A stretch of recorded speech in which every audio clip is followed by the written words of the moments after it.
Atlanta News First Plus. Just as you can see here on this radar, we are keeping our eyes on the latest on Hurricane Idalia. I want to go ahead and point you to our website, atlantanewsfirst.com right now, because that way you can just kind of get up to date with all the latest stories that we've been tracking here related to this. But it has made landfall in Florida as a powerful Category 3 hurricane.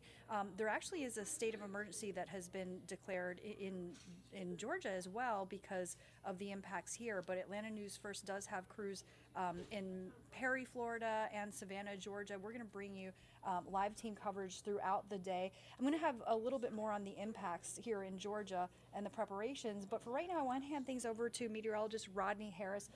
Rodney, you've got the latest on the storm's path. And Idalia continues to be a nightmare for our friends in Florida and South Georgia. As you can see, the center of Idalia is now in North Florida, about to cross over into South Georgia. That will happen before lunchtime today.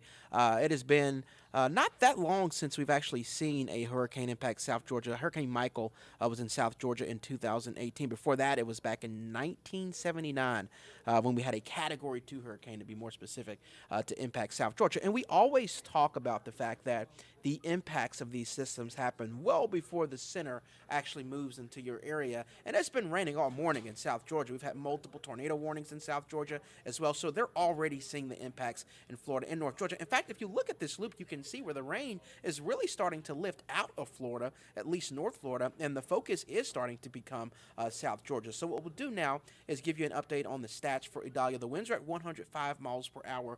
The winds topped out at 130 earlier this morning. It was briefly a Category 4 hurricane at 5 o'clock. Then it dropped back down to a Category 3 hurricane with 125 mile per hour winds when it made landfall about 7:45 this morning. That was in the Big Bend region of Florida. It was actually near Perry, Florida, which is where First Alert meteorologist Courtney Jacobazi is. So let's switch over here to First Alert radar so you can get an idea of exactly what was happening when Idalia made landfall. You can actually see the loop, and I've slowed the loop down. This is exactly when that eye was crossing over onto land. Right about 7:45 this morning, you can see very heavy rain, especially on the northern end of that eye wall. Also some very strong winds. I clocked a wind at like 96 miles per hour just south and east of Tallahassee. So now, as we continue to see Idalia move toward the north, our attention, again, is really shifting to South Georgia. So what I want to do is stop this loop and take you to South Georgia. That red box that you see is a tornado watch that has been in effect for East Florida and Southeast Georgia all morning. If you look very carefully, just south and west of Savannah, that is a active tornado warning. I have seen multiple tornado warnings along the coast of Georgia and also inland a little bit. So again, they're already seeing the impacts, heavy rain over Valdosta specifically, and tornado warnings now as far north as Savannah. So the worst is happening right now in South Georgia as the eye of Idalia continues to lift toward the north and northeast, eventually making its way into South Georgia within like the next hour or two. I do believe that that will happen before lunch. So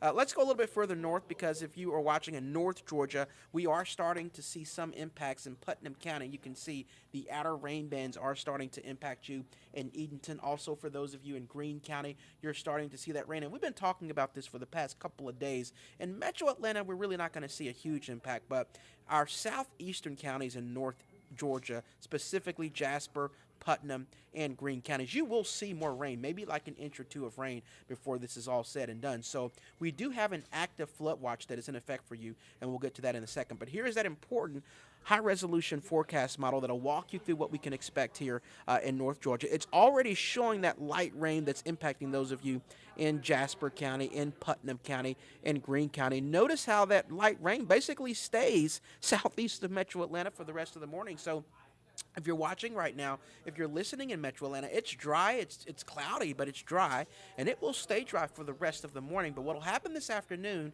is, as Idalia continues to move toward the north, we will eventually see some of those bands impact us in Metro Atlanta. So as you're driving home from work later on today, or if you have any dinner plans, this is stopped at 7 o'clock this evening. I am showing scattered showers around Metro Atlanta. And these tropical showers can produce some pretty heavy rain. So even though this isn't much that we're seeing over Metro Atlanta and North Georgia, it could still be some pretty good showers, some good tropical showers as they come down. I do want to mention we're not forecasting any severe weather for Metro Atlanta. Over the past 3 days, we've had severe thunderstorm warnings, but the severe weather from Idalia will stay south and east of us. So while you could see some rain, while you will see rain later on this evening as you're driving home from work, we are not forecasting any severe weather for Metro Atlanta today. Those scattered showers will continue throughout the course of the evening through at least 11 o'clock. So that's something that we will deal with. So once again, if you're in Metro Atlanta, it's dry this morning.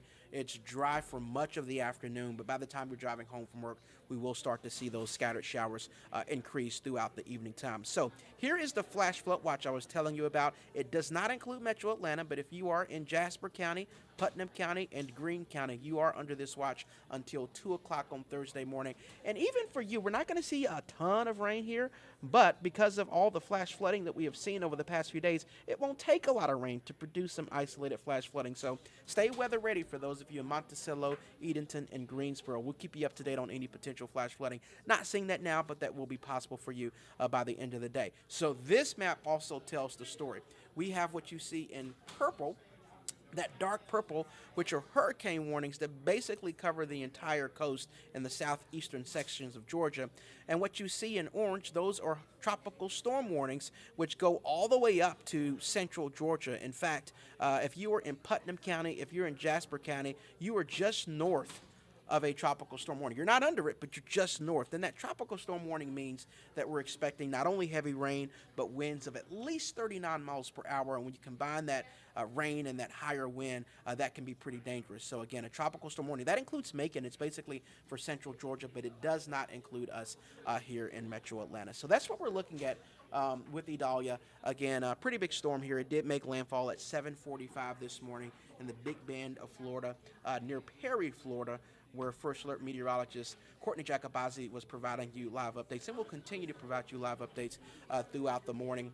It was briefly a Category 4 hurricane, but it did weaken after about 2 hours. So once Idalia made landfall at 7:45, it was down to a Category 3 hurricane with 125-mile-per-hour winds. It was the strongest hurricane to make landfall in the Big Bend of Florida since 1896, when there was a previous hurricane that also had 125-mile-per-hour winds in that particular area. So pretty strong storm, but the winds continue to go down in Idalia, which is certainly good news.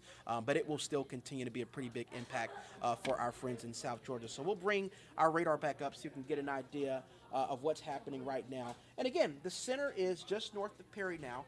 And it's going to cross over into South Georgia. So the center is between Perry and Valdosta. And we were showing you some live images from the Perry area earlier this morning of the storm surge, which was also impacting the Big Bend region of Florida. Thankfully, not a ton of people live there, as we have been reporting, but that storm surge is very dangerous. At times, we are forecasting up to like a 12-foot storm surge, and that's essentially when the water literally comes out of the ocean and onto land. And if that comes up next to homes that are on the beach, that's extremely dangerous. That's why it's good that there's not a ton of people down there, not a ton of land down there, or at least not a ton of homes down there in the Big Bend area, but definitely something that was super serious. And you can see this is an actual radar loop that's current.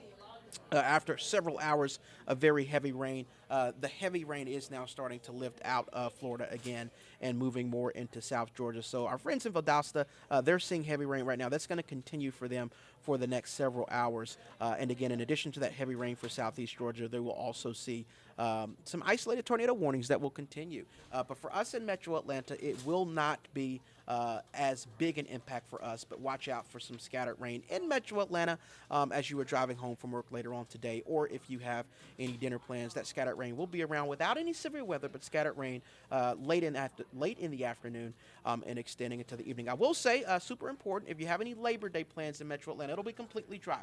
After we get past the rain that we'll see this evening, it will be dry starting Thursday, and it will stay dry through the entire holiday weekend, so you do not have to worry about any rain as you make your holiday plans this weekend.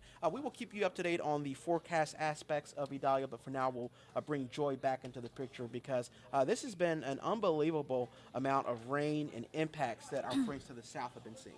Absolutely, Rodney. And, you know, the impacts, obviously, you know, Rodney's been showing you the radar, but the impacts are very, very far reaching as well. You know, goes far beyond that, of course. And want to let you know here in Georgia, some evacuees actually from Florida made their way to here to Georgia to ride out the hurricane, get away from the coast. In Henry County, the Atlanta Motor Speedway has actually opened up its campground to evacuees. And just think about the amount of land there that the Atlanta Motor Speedway actually sits on. They've got hundreds of acres of campgrounds, and when there's a NASCAR race, it's really packed with RVs, with campers. So the venue does have a lot of space for hurricane evacuees. The Speedway has been partnering with emergency management. Anytime there's a hurricane, sometimes evacuees come, and again, plenty of campgrounds between either coast. So not expected to be a huge turnout there at the Atlanta Motor Speedway, but as far as Georgia's preparations go, we did get a chance to get an inside look at the State Emergency Operations Center in Atlanta, where the leaders from a variety of agencies have been gathering to monitor the storm, make sure that they have the right resources in the right places as well. A lot of South Georgia expected to take a beating as Hurricane Idalia sweeps through today. Emergency preparedness leaders are asking Georgians to make sure that your family is ready. They are doing their part in the big picture. Let's listen. We maintain a stockpile of some supplies for emergencies. We have generators on hand that could be delivered to medical facilities and other emergency centers. So all of those things are kept on hand.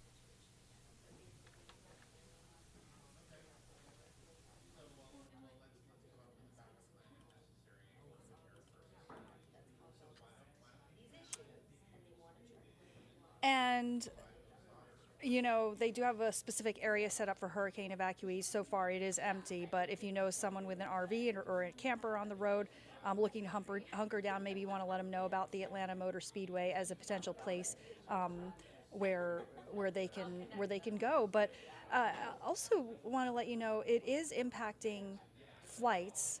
And my colleague Madeline Montgomery has more on this issue of more than a dozen people being hurt after an international flight headed for Atlanta had some turbulence. Some of the passengers went to the hospital. Madeline has more.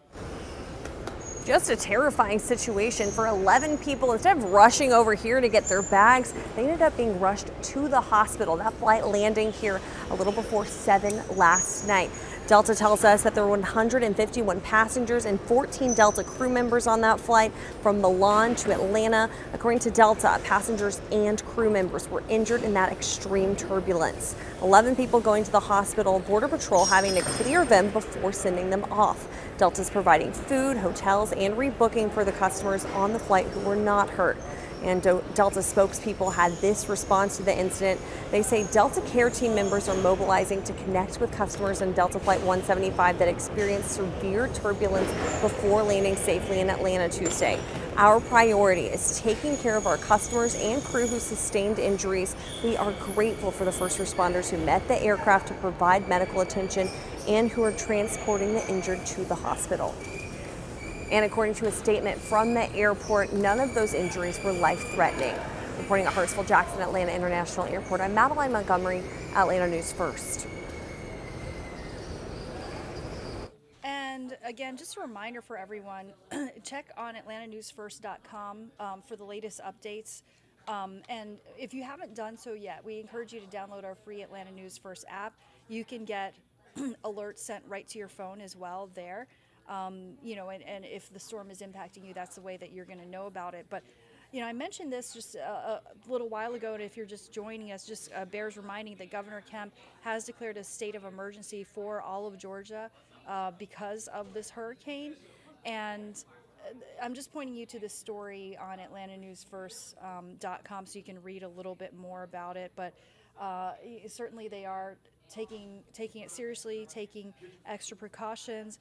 Governor Kemp saying we are taking every precaution ahead of Hurricane Idalia's landfall. I'm taking this additional executive action to ensure state assets are ready to respond. Going on to say Georgians in the expected impact area can and should take necessary steps to ensure their safety and that of their families. We are well positioned to respond to whatever Idalia may bring. And the storm is expected to move through Georgia today, bringing heavy rainfall, damaging winds throughout the southeastern part of the state. It making landfall, this morning as Category 3 hurricane in the Big Bend region of Florida. So it's something that certainly, again, is expected to impact us to some extent here in some parts of Georgia. And it's something that, officials just want to make sure that you are ready for.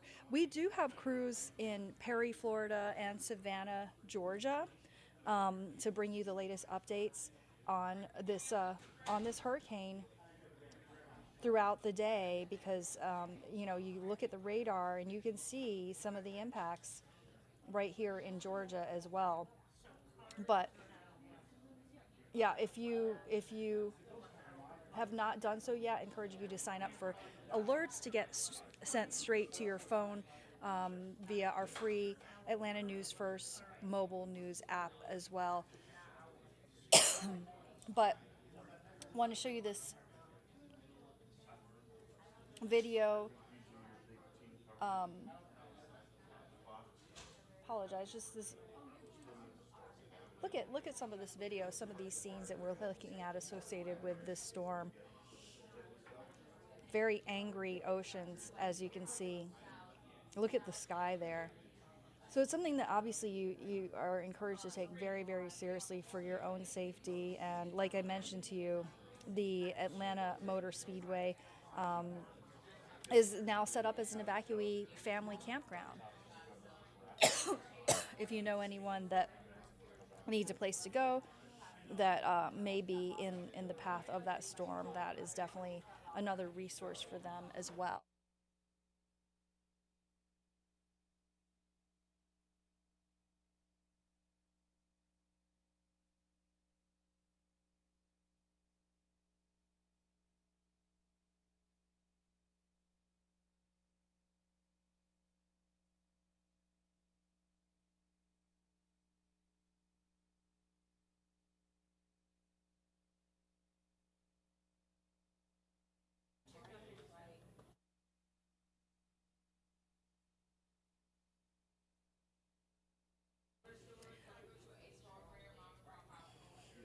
So, right now, 5 airports across Florida are closed because of what.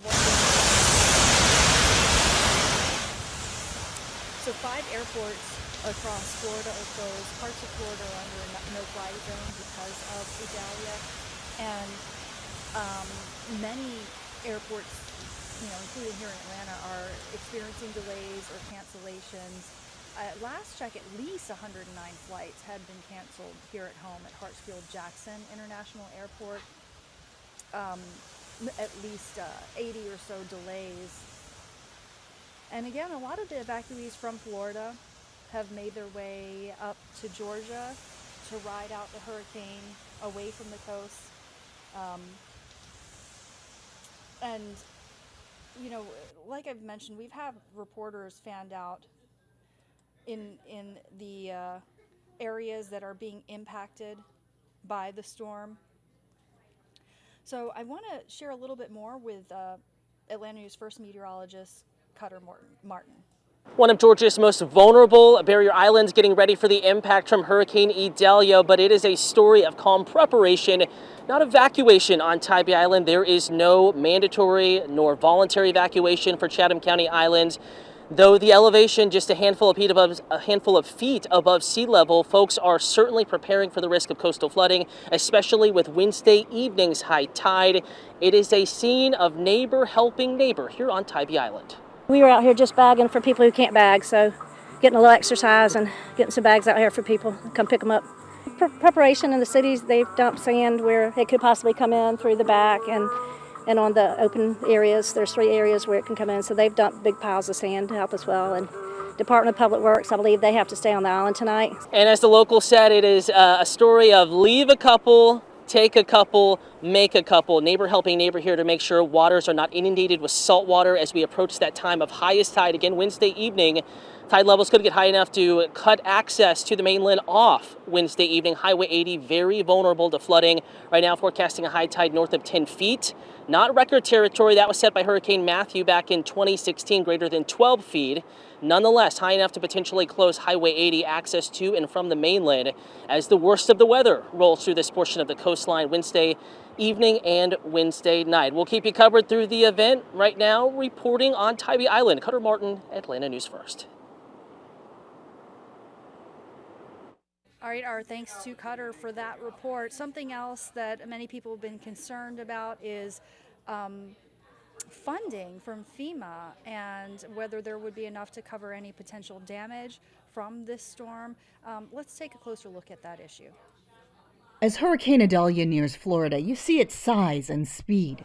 But the agency leading federal response to this storm also sees sums, as in how much money it has to help with almost certain damage. FEMA's Disaster Relief Fund, which as of this morning has a balance of $3.4 billion. So today, I am directing the implementation of immediate needs funding. FEMA's director says the agency will prioritize the $3.4 billion it has left for Idalia, the Maui fires, and other extreme weather. But that leaves a shortfall for the rest of the fiscal year, after what's been a record-breaking time of weather-related disasters. We started with atmospheric rivers in California in January, extreme tornadoes in the spring, to the wildfires, and now we are in peak hurricane season. The National Oceanic and Atmospheric Administration says a new record for the first 7 months of the year. 15 events caused more than $1 billion in damages each. This is the absolute worst disaster I've ever seen. Those disasters came before Maui and before peak hurricane season, all on top of 18 disasters last year costing $165 billion. NOAA reports Hurricane Ian alone cost $113 billion.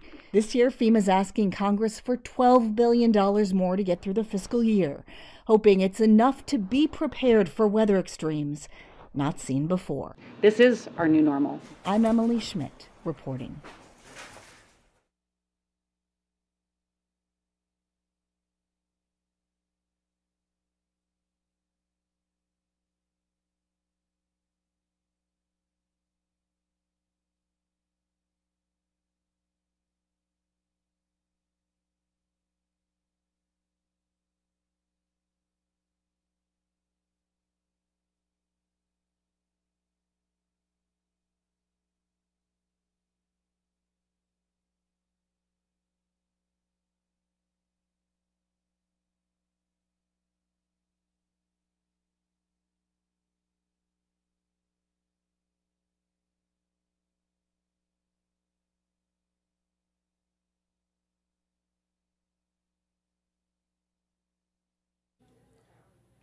So again, a state of emergency has been declared here in Georgia by Governor Kemp because there are many parts of the state expected to be impacted by this storm. Again, made landfall as a Category 3 hurricane off the coast of Florida this morning. But, you know, like I've shown you, we have crews in both Florida and Georgia to bring you live team coverage throughout the day on the latest developments with this storm. We're going to be hearing from meteorologist Courtney Jacobazzi in just about 5 minutes or so, you know, and she's been down in Florida in the Perry area tracking the kind of impacts that the storm has had there. And I just want to show you just some of this video. So look, that is in Key West, the southernmost point in the continental United States. And you see the ocean looks very, very angry. And look at the sky there, really dark sky. You see those obvious storm clouds. So many residents there obviously being urged to evacuate.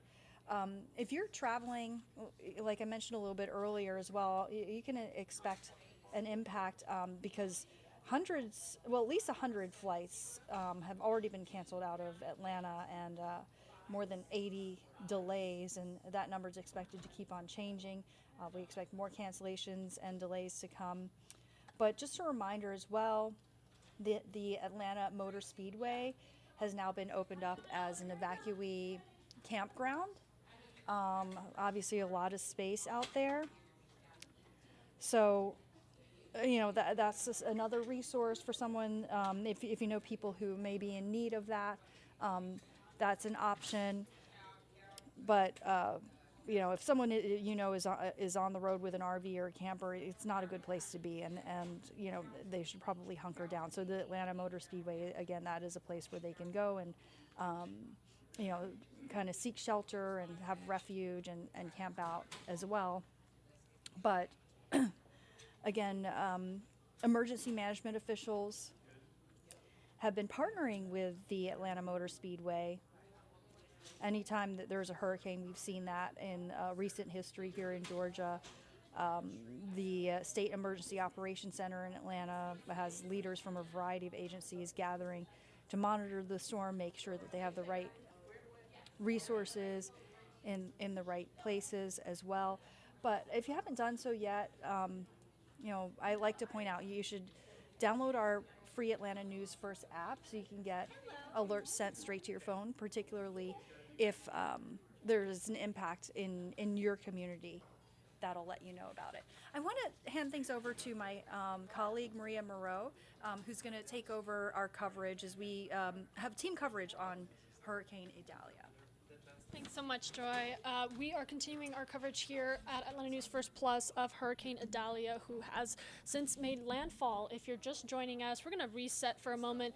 Here in a couple minutes, as Joy mentioned, we will be taking you out to live pictures out in Florida with our own meteorologist, Courtney Giacobazzi.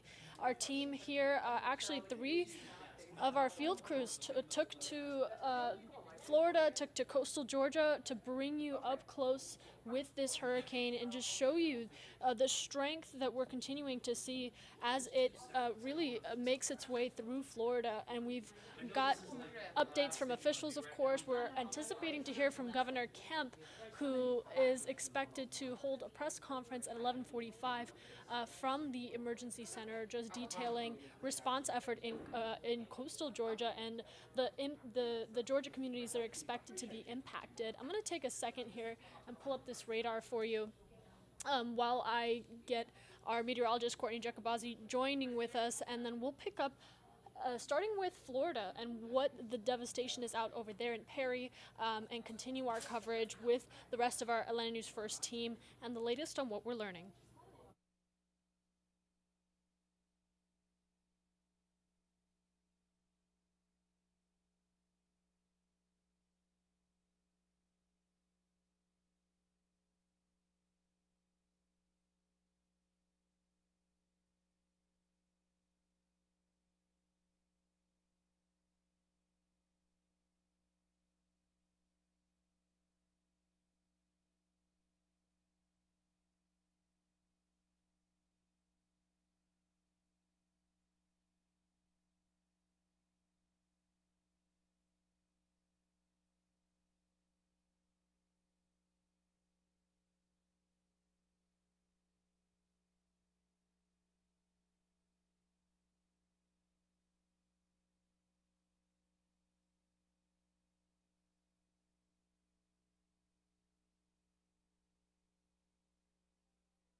County, all the county leadership here does, and they work hard to make sure everybody's safe, because one fatality is too many, and we just want to make sure that doesn't happen. And I appreciate all, the governor called, Senator Simon called, Representative Schoaf, Jimmy Petronas, a lot of them, called to say, hey, we're here. What can we do for your county? We're a phone call away.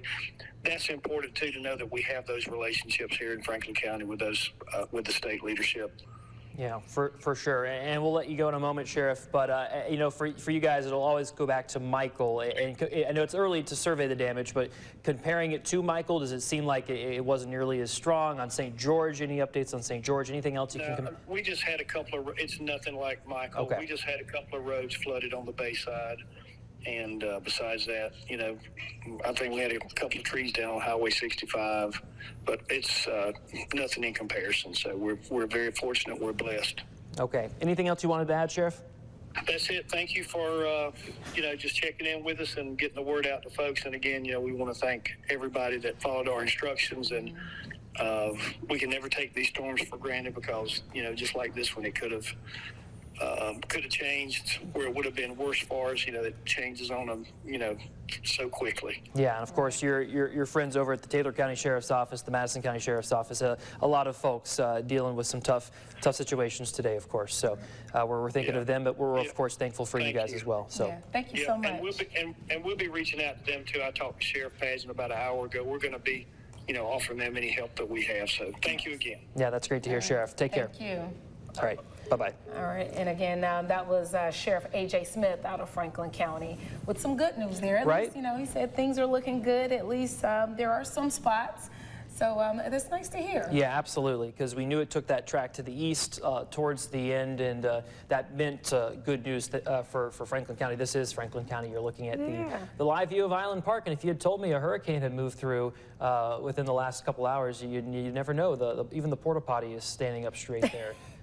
So that's a good sign. And that is true. That's a good sign. So, and Rob, it's nice to see that there are some areas that's looking good at the moment, but of course everyone can't say that, right? Yeah, there's going to be improvement, and it's going to start from the south and spread to the north. The farther west, going to be improvement before areas to the east, because we are still dealing with a system that is still classified as a Category 2 hurricane. Now we'll see at 11 o'clock what kind of weakening continues. It's been steady, weakening and dropping for the last while, which is excellent news. We want to see that continue, and I do think it will continue as it begins to pick up speed and race out towards the Carolinas and eventually the Atlantic. So what are we looking at around our region for now?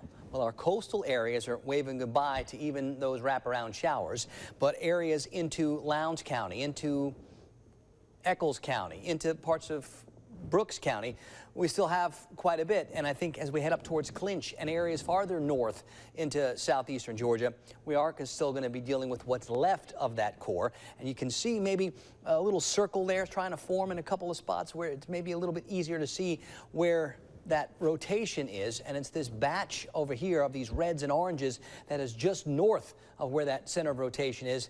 Those are going to be those areas that get the strongest winds and the heaviest rains. Now, it's a much less significant looking area where when it was back over Madison and Taylor County, it was a lot more dark red over a bigger area. So now just south of Valdosta, right along I-75, we do have that darker color, and that's where the most significant weather is, but it's a much smaller area, and hopefully it will continue to be smaller and smaller as it heads north, maybe up towards Lakeland.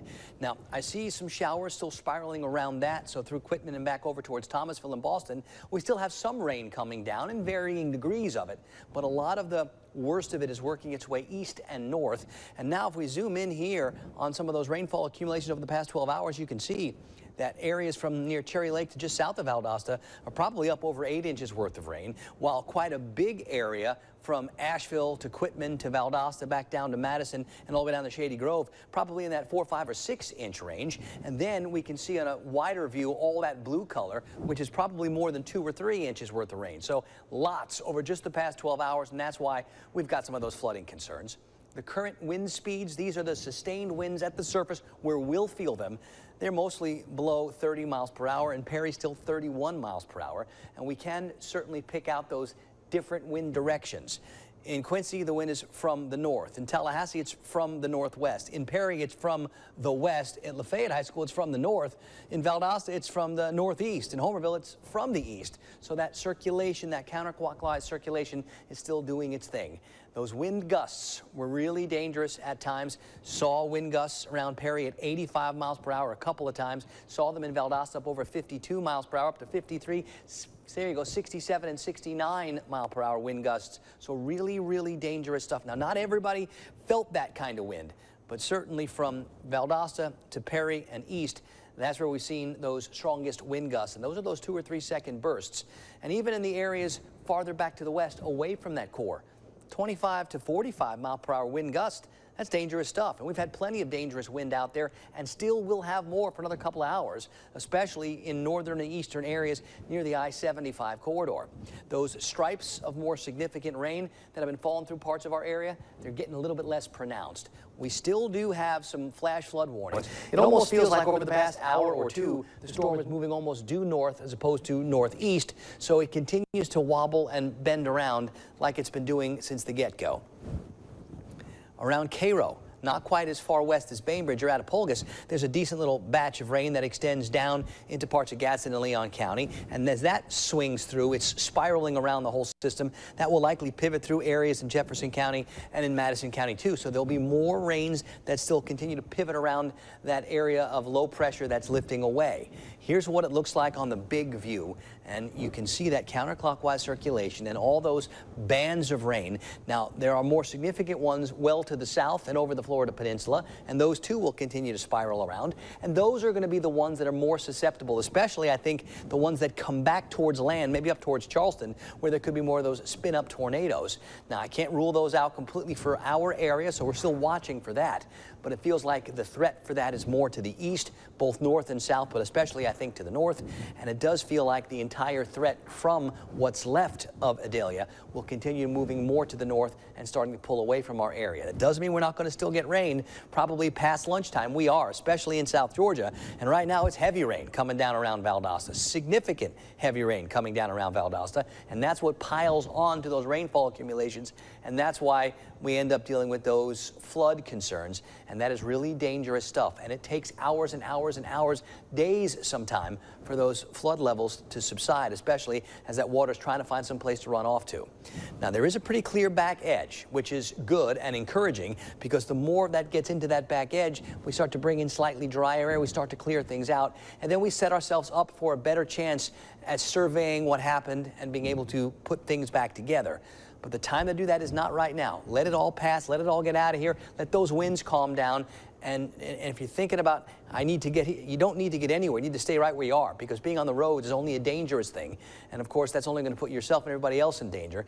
Let the roads stay clear for those emergency crews that are trying to put power back on, that are trying to get to people that really need some help. Okay, so it's best to just stay where you are, probably for the remainder of the day today, and then we'll assess and we'll start cleaning up and fixing tomorrow. Probably a better option for all that.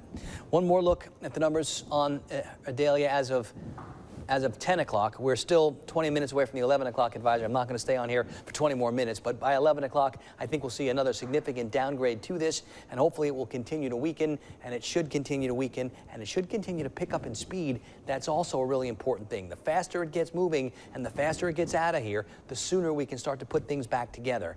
But I think the time for that's going to be tomorrow, guys. I'll continue watching. I got lots to keep my eyes on with those wind gusts that are still pretty strong in spots. Got lots of sustained winds, still 20 to 40 miles per hour. That is still dangerous. That can still knock out more power. That can still knock down more tree limbs. That can still cause more damage.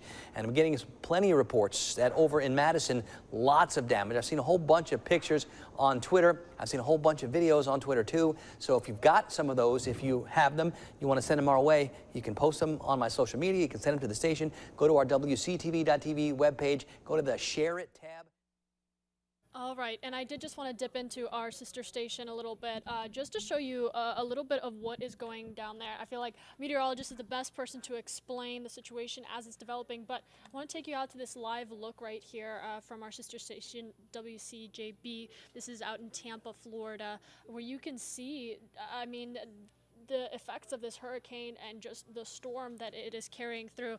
Now, just to reset for those of you just joining us, Hurricane Idalia is currently a Category 2 hurricane with 110 mile-per-hour winds moving toward Georgia.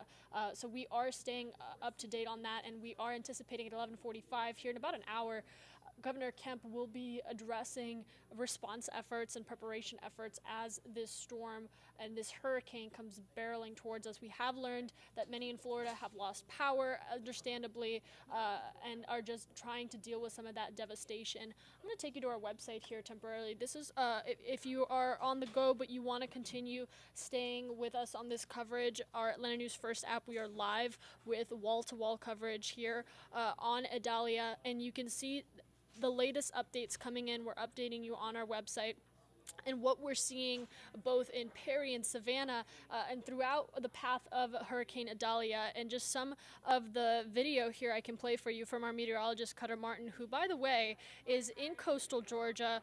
We'll be talking to him here in about 15 minutes. Hopefully, we wanted to get you out to meteorologist Courtney Jacobazi. We did have some technical difficulties, but we will try to get her back with us as soon as we work through those. In the meantime, we have a number of our crews out there, hardworking journalists that are just trying to bring you the latest on this. Our meteorologist Courtney in Perry, Florida, as well as reporter Josh Skinner, who we will have more coverage from later on this evening, and our meteorologist Cutter Martin out in Tybee Island, and really covering the coastal Georgia area. But you can see just the path that this encompasses. Here in Atlanta, we shouldn't see, as we've been told by our first alert team, a whole lot of impact, minimal impact from this hurricane, but it is really the coastal Georgia communities and the communities that are currently bracing themselves through this that we are following and keeping in mind. So you can see some of that, and there's our reporter Josh Skinner.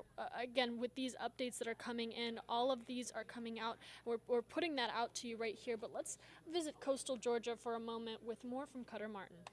One of Georgia's most vulnerable barrier islands getting ready for the impact from Hurricane Idalia, but it is a story of calm preparation, not evacuation on Tybee Island. There is no mandatory nor voluntary evacuation for Chatham County Islands.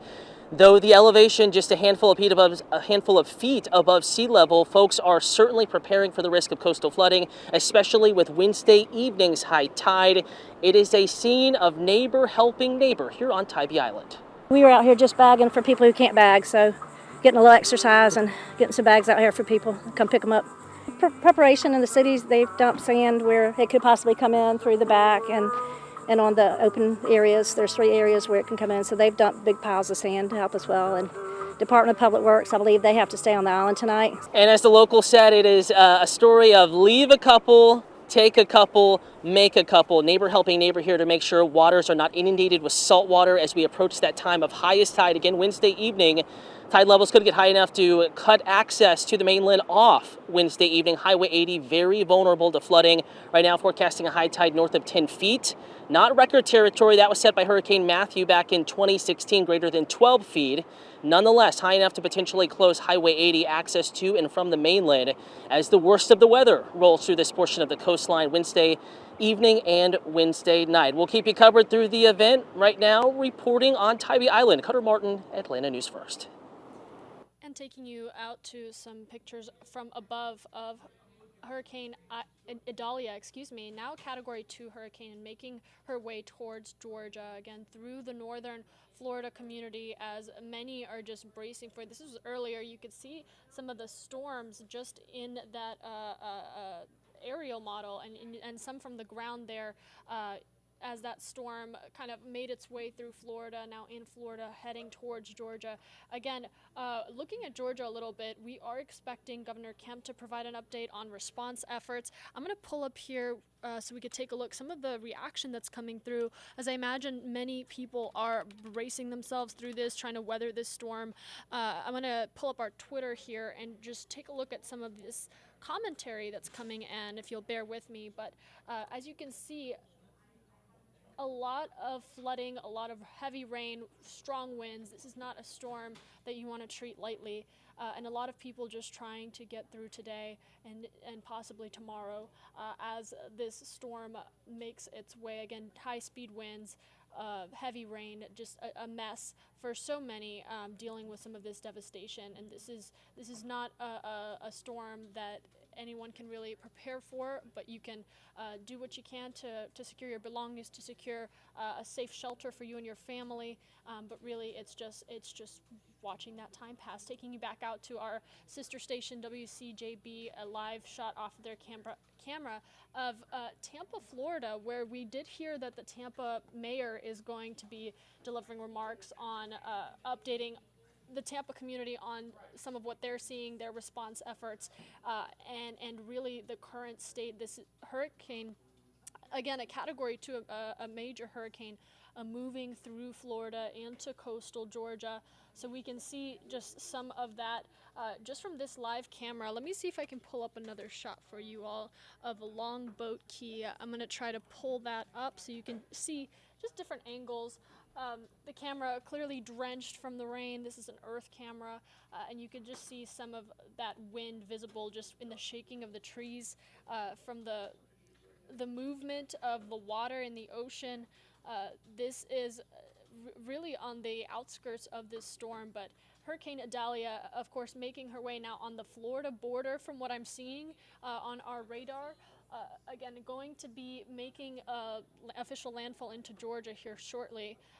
Right now, barreling through North Florida. Let's take you back out to WCTV for more coverage on what's happening out there in Florida. It's our area, and the faster it gets out of here, the more we would like that. Let's look at this new forecast cone. Yep, takes it pretty much just straight due northeast out of our area, but we still got to get through some of our South Georgia counties, right? Right now, it's pretty much at the Florida-Georgia border. That's where that center of rotation is. So we've still got to get it across Lowndes, across Lanier, Clinch, Eccles, and then once we get to, say, around like 2 o'clock, maybe even a little bit earlier with a little bit of luck, then it will have exited our area. Once it does that, it's going to race across the Carolinas, eventually making an exit of the United States out into the middle of the Atlantic Ocean. Now, we still have an extreme wind warning from Madison County. It's still bad there. We're still seeing some very damaging wind gusts. If you're in Madison County, it is not the time to go outside yet. Stay inside. Let me go ahead and see when this warning is set to expire. And go ahead and just click it here. That's set to expire at 11:15. Okay. Madison County, 30 more minutes. 30 more minutes inside. Let those nasty winds pass to the north of you. Then still, we're not getting out on the roadways, but you don't have to be a little bit nervous anymore. You can kind of relax at that point. But we're still going to hang out inside for at least another couple hours.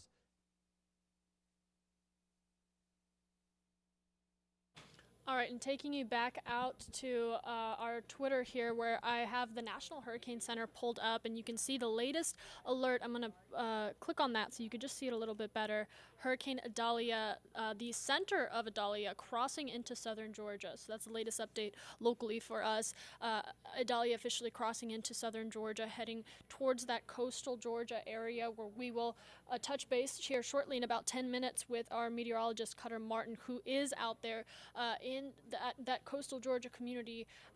He has been there since yesterday, talking to some of the community members who are preparing and really sheltering in place, trying to weather this storm. But this is, again, a major hurricane that is making its way and is expected to completely move through that coastal Georgia area. I actually had a friend who was in Brunswick who was told by the officials there to evacuate. If you can get out of there for a week or a couple days, then you should do so. Labor Day is right around the corner. He essentially got an early start to his Labor Day, but the safest thing you can do really is make sure that you have secure shelter, whether that means driving out of that path of the hurricane or really hunkering down in a secured area with resources, water, flashlights, things that you might need in the event. I'm going to take you back out to some of the Hurricane Idalia reaction coming in, and a lot of video you can see from CBS News here.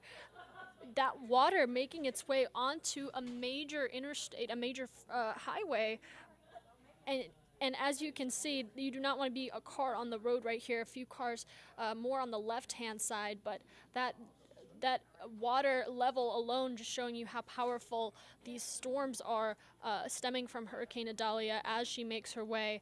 And of course, seeing a lot of reports of down power lines, power outages, and lots of property damage, especially around the Perry, Florida area. As you can see from Ryan Scholl here on Twitter, just massive devastation for this particular side of Perry in Florida. Again, Hurricane Idalia is considered a major hurricane. Those winds are over 100 miles per hour, and it's safe to say that, you know, some of what we'll see out of this is going to continue as she makes her way up to Georgia, unfortunately. I'm going to keep scrolling here as you can see more of this devastation. A large gas station canopy getting knocked over in Perry. Perry's seeing a lot of devastation. If you're with us here on Atlanta News First this morning, our meteorologist Courtney Jacobazi, was out in that community, and you could just see, just from her camera lens, some of this heavy impacts. I'm going to continue scrolling down here. This is Cedar Key, Florida. Heavy flooding in this area. I mean, up to the knees. As you can imagine, a really dangerous situation, especially if you're talking about high winds that bring down trees and power lines into bodies of water like this. And these are homes. This is Cedar Key with water just flooding into homes. Definitely hope the occupants of this residence are safe and away from this area. But this is just a devastating time for so many who are going to really be spending a long while just recovering. You can see the before and after right here on Deckle Beach in Florida, as Hurricane Idalia at that time was a Category 3. She is now a Category 2 hurricane. Again, even with a Cat 2, you still have major impacts coming out from there. Here's more a video from the Weather and Radar USA. As you can see the impacts of winds bringing down boats, really that water moving boats that were, I assume, docked and just completely destroying them, carrying them downstream. Let's keep scrolling through here. And again, we are just waiting for what we've been told is a press conference from Tampa Mayor, who will be providing an update on some of those response efforts. And speaking of Tampa, here's another video from Bayshore Boulevard just showing the extreme flooding and water level increase, entering into homes, flooding out streets. This is just not safe. Even if you are able to walk through this water, it's not safe to do so because you have to think about those wind gusts bringing down power lines and just carrying debris through. So again, if you can seek shelter, preferably if you know your house is in the path of this hurricane, you do just want to consider making sure that you have a secure place to weather out this storm. This is Valdosta taking you back to South Georgia. And this is at this point, Hurricane Idalia has not even really entered fully into this area, but this is kind of the perimeter, the edge of Idalia, and you can see that rain and that wind coming through. This is a situation that we can imagine is going to worsen as she makes her way through and weakens upon entry into the Atlantic Ocean. But there's another one from Zoom Earth where you can see an aerial space view of this Hurricane Idalia. She moves near Hurricane Franklin, near the Bermuda. Again, Hurricane Franklin, not really a concern right now. A lot of that focus is coming for Hurricane Idalia. So we are just waiting right now to hear the latest on response. Again, the easiest way to stay up to date, I know a lot of you are still very much in the middle of your workday, but we are providing you updates on our free Atlanta News First app. Right now, Hurricane Idalia, a Category 2 hurricane with 110 mile per hour wind gusts. We are going to take you out to South Georgia. Right now, that is the focus for us, where our meteorologist Cutter Martin is. I'm going to leave a shot right now of our weather cam, our Earth cam right now as we touch base with Cutter, and he'll be joining us live from South Coastal Georgia here in a moment.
Hello. Cutter. Is this Tybee? Yeah. Okay. Hold on one sec. Cutter's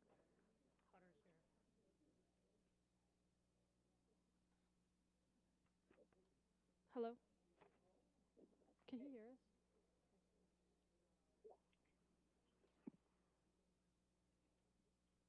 I don't have him. And I do believe we have our Cutter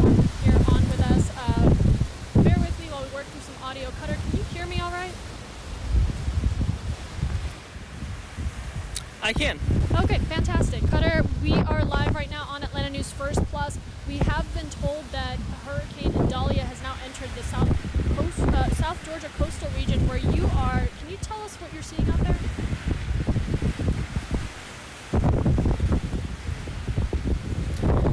Yeah, so the center of the storm, the worst of the weather, and again, I hope my audio is okay. It may not look like it, but the winds are howling here.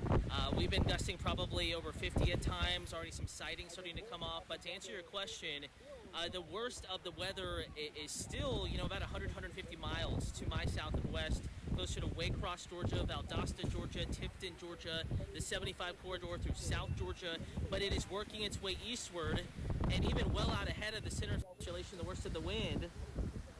We're getting some decent gusts here. Again, doesn't look like much. Camera never does it justice, but we're gusting at times 40 to 50 miles an hour. And I'm not sure if you can see this.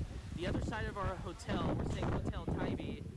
The high tide in combination with the heavy rain, we have some standing water here across portions of the island. Keep in mind, the tide has already peaked and it's going back out. So we're currently at a lower tide. The tide we're really watching tonight, that's going to be 8:30, 9:30 this evening. Right as the weather is really impacting coastal Georgia and what they call the South Carolina Low Country. And it's at that time that we're most concerned about scenes like that becoming more prevalent. The inland flooding, the rainfall flooding made worse by the tidal flooding, and there could be some saltwater inundation on portions of Tybee Island as well. A lot of folks up in Atlanta, if you have a second home, a beach home, or maybe you grew up down here, this is a big fishing destination as well. Tybee Island has ties across the entire state, and there's certainly an interest here. And also, it has the hearts of Georgia, but probably one of the most vulnerable barrier islands along the state. We're just a handful of feet above sea level. We were live on Atlanta News First this morning. A tide forecast to peak at about 10.3 feet this evening. That is just below major flood stage and up against the level at which Chatham County officials, Tybee Island Police, would have to close Highway 80. That's going to be the only route to and from the mainland here on Tybee Island. That's most likely to occur late this afternoon, this evening. It would not be an indefinite sort of closure. Typically, within a couple hours ahead of the peak tide, lingering a couple hours behind the highest tide level, that is when we would have the worst of the flooding potentially, and the most likely scenario of a closure there on Highway 80, backside of Tybee Island, going back to the mainland of Tybee. But again, Marie, I know we're kind of chatting here.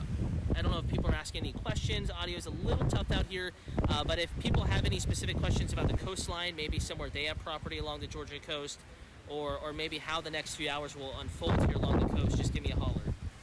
Yeah, Cutter, and I want to mention some of the YouTube comments that we're getting. You know, a lot of people saying they either have a family of loved ones out there, or they're hunkering down if they are in the path of this storm. We have seen some of that devastation come out of Florida already. You know, heavy flooding, those winds, a lot of property damage. And that's something that we're expecting, I assume, to continue as this hurricane continues through Georgia into the Atlantic Ocean. I know that yesterday you made your way out and you had a chance to speak to some of the community members, the coastal Georgia community members. What were some of those conversations?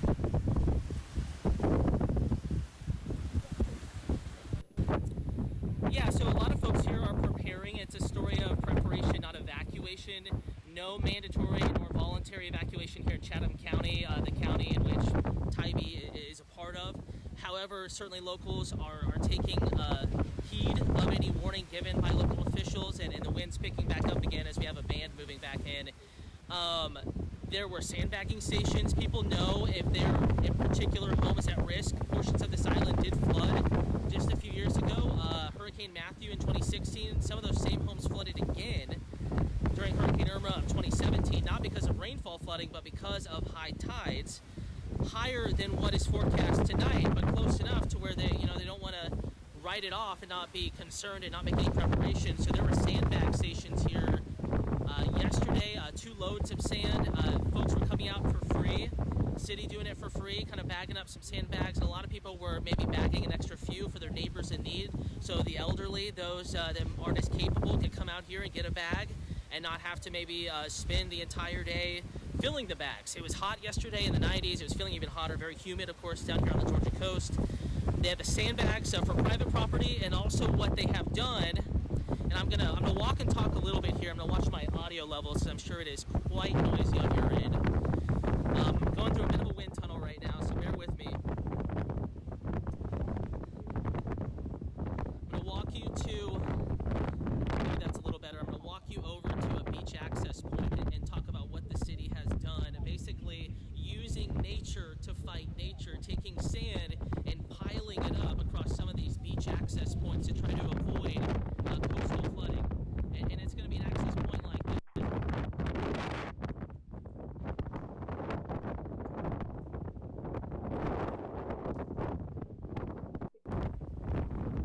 That one in particular doesn't have sand on it, but there are many open beach access roads that they have literally just laid sand down to try to keep the ocean out. And that's going to be with the tide that's coming up this afternoon and this evening, Maria. And in addition to that, this area has had multiple rotating thunderstorms with these feeder bands moving through. We've had multiple tornado warnings in this area. I have not heard of any damage reports, but looking at some of the radar data, watching our sister station WTOC here in Savannah, greater Savannah area, I would not be surprised if there was damage. So multiple threats here down along the Georgia coast. We have the wind, the tidal flooding threat this evening, ongoing bursts of heavy rain that can flood streets pretty easily, and we do have that risk of tornadoes through the evening and even into the overnight hours, Maria. And Cutter, I did just get news that Hurricane Idalia has been downgraded to a Category 1. It is officially in Georgia. It is moving through South Georgia as we speak. I know this is a community that you used to live in before you joined us here in Atlanta. I mean, tell us a little bit about that area. That is a very small community, a lot of people just looking out for one another at this time. Yeah, I mean, Tybee folks are tough. Most Barrier Island born and raised folks are, and this is an area that is relatively versed with the threat of hurricanes. We had Hugo back in the 80s threaten this area, turned up and hit Charleston. Floyd threatened this area. It ended up impacting South Carolina and North Carolina. Going back to the 1890s, we did have several major hurricane landfalls along the Georgia coast. They happen infrequently, but occasionally they can come out of the Atlantic and make a perpendicular landfall along the Georgia coast, and there are signs of that. To our south, there are buildings that were able to survive some of the late 1890s. We had a few hurricanes that made landfall south of here. Tybee, of course, was not as developed by that point. Technically, cityhood began a little bit after. There was probably some development here, but those buildings, of course, still not around. So they are aware, but it also is a place that tends to get grazed more than it is a place that is impacted by direct landfalls. Nonetheless, preparation is preparation, and it's old hat for folks out here, and they're aware of what needs to be done, and they're aware of their local issues. And for Tybee Island, that's the risk of coastal flooding. In this particular case, cutting off access to the mainland for a little bit. Also, folks on the back end of the island having to keep an extra eye out for the possibility of water entering their property. Hopefully we don't get to levels like that. And then, of course, we're watching wind. I don't know if you saw the tweet there, Maria, but I did put out a video of some of the siding that was starting to come off after some of the earlier wind gusts that we had. Not sure if this is going to show up well, but you can see just bands of rain blowing, almost looking like snow there across the parking lot, getting some good 40-mile-an-hour gusts here on the other side of the building. A little bit more protected where I am right now as this next band moves in, and it's these bands that'll have the risk of isolated tornadoes, that'll have the greater wind gusts, 40, 50, 60 miles an hour, funneling through some of these buildings here, and also the torrential rain that could flood streets. But folks are prepared. Our sister station here, WTOC, is in wall-to-wall coverage. They will be all day long, so certainly the flow of information is strong here. And I encourage folks, if they are away from this area and they have interests, they have ties, they have loved ones down here, the Atlanta News First app, a great place to get information. First Alert weather app, you can actually get Tybee's forecast, the latest current conditions here at Tybee in the First Alert weather app. All you have to do is go to your locations menu in your settings options within the First Alert weather app. It is, as we've been talking about, frequently here for months during hurricane season, pretty free and easy download there, and a good way to stay in touch if you have friends and loved ones down here. Cutter, I want to thank you so much for joining us. I see that rain is starting to come down a little harder, so I'm going to let you get back inside safely. Please stay safe out there. We hope to see you back here soon. All right, and I want to show you that video that Cutter was talking about. We're going to go to his Twitter right here as I pull that up for you. That is where we see some of Tybee Island. Again, this was posted a bit over an hour ago, and some of that wind pickup. Now, we have since learned that Hurricane Idalia, a Category 1 hurricane storm right now, is in Georgia, South Georgia, moving through this coastal area, taking you out more of Tybee Island. Really a different look from what you would get on a sunny day. A lot of retreating water, a lot of waves starting to come in, and that wind that's visible just from this video alone is remarkable. And then we start getting into some of that radar forecast. I want to let you know what we have up ahead. We are in wall-to-wall coverage following this storm along with you, as you can count on us doing so on Atlanta News First Plus and on our Atlanta News First newscast at noon. But I do want to talk about what's ahead. We are expecting to hear at 11:45 from Governor Kemp to talk about the latest of what preparations are all going into responding to that coastal Georgia area that now is going to need help the most as they are dealing with this hurricane. As you heard from Cutter, this is a strong community. This is a community that is hunkering down and bracing, and after they come out of this are likely going to have to be there for one another in their cleanup and recovery efforts. A lot of wind, rain, down power lines, down trees, and property damage, and just a lot of devastation that we're seeing from the Florida area into Georgia as we follow this hurricane and its path all the way to the Atlantic Ocean, where we anticipate it will essentially die down. But we are going to be talking with our meteorologist Ella Dorsey at about 11:30, so here in 15 minutes, just to explain to you where exactly this hurricane is and what we've seen and what we can expect up ahead as it continues to move through Georgia. And then we will touch base with all of our field crews. Our meteorologist Courtney Jacobazi will be back with meteorologist Cutter Martin and our other crews as they continue to take us front row to this hurricane and just some of the devastation that we're continuing to see. Let's take you back out here to some of these pictures that we've gotten over the past 24 hours, just the devastation from Idalia. That flooding is really going to be a major concern if you're talking about property damage, if you're talking about people needing to clear out just some of those winds. You can see the trees leaning essentially as rain pummels down in these areas. A lot of this is Florida. We are starting to see, as we heard moments ago, Idalia cross into South Georgia, just some of the weather impacts in those areas, but this alone should paint you a picture. Luckily, this was Idalia in her category 3, category 2 stages. Now we are hearing that she is a category 1 storm moving through the Georgia area, but I do not want to underplay the impacts of a category 1 storm, a hurricane. That can still leave a lot of damage if you're talking about those high winds especially, and the just how massive this hurricane is as it moves through South Georgia. Again, we're going to be following the latest on this and bringing you those updates as we continue our coverage.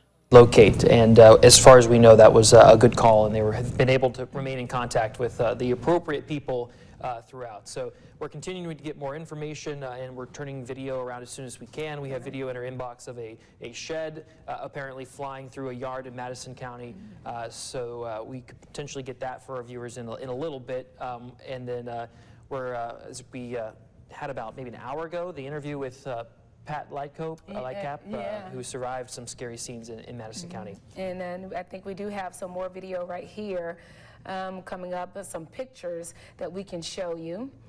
We're going to get those up in just a second. Sometimes it doesn't happen on the snap of Okay. a finger, Yeah, but we're working on it. There we go. Okay, this is Live Oak, all right, so Suwannee County, Live Oak there, bunch of branches and trees, okay, and this is Madison right here. Man, also debris and stuff on the ground, and see that wind, Old Glory, Right blowing there. in the wind. Yes, the flag was still there for sure, and it is at least a good sign, I think, to see that mobile home. We only saw a sliver of it in that photo, or that video, but it looked to be intact.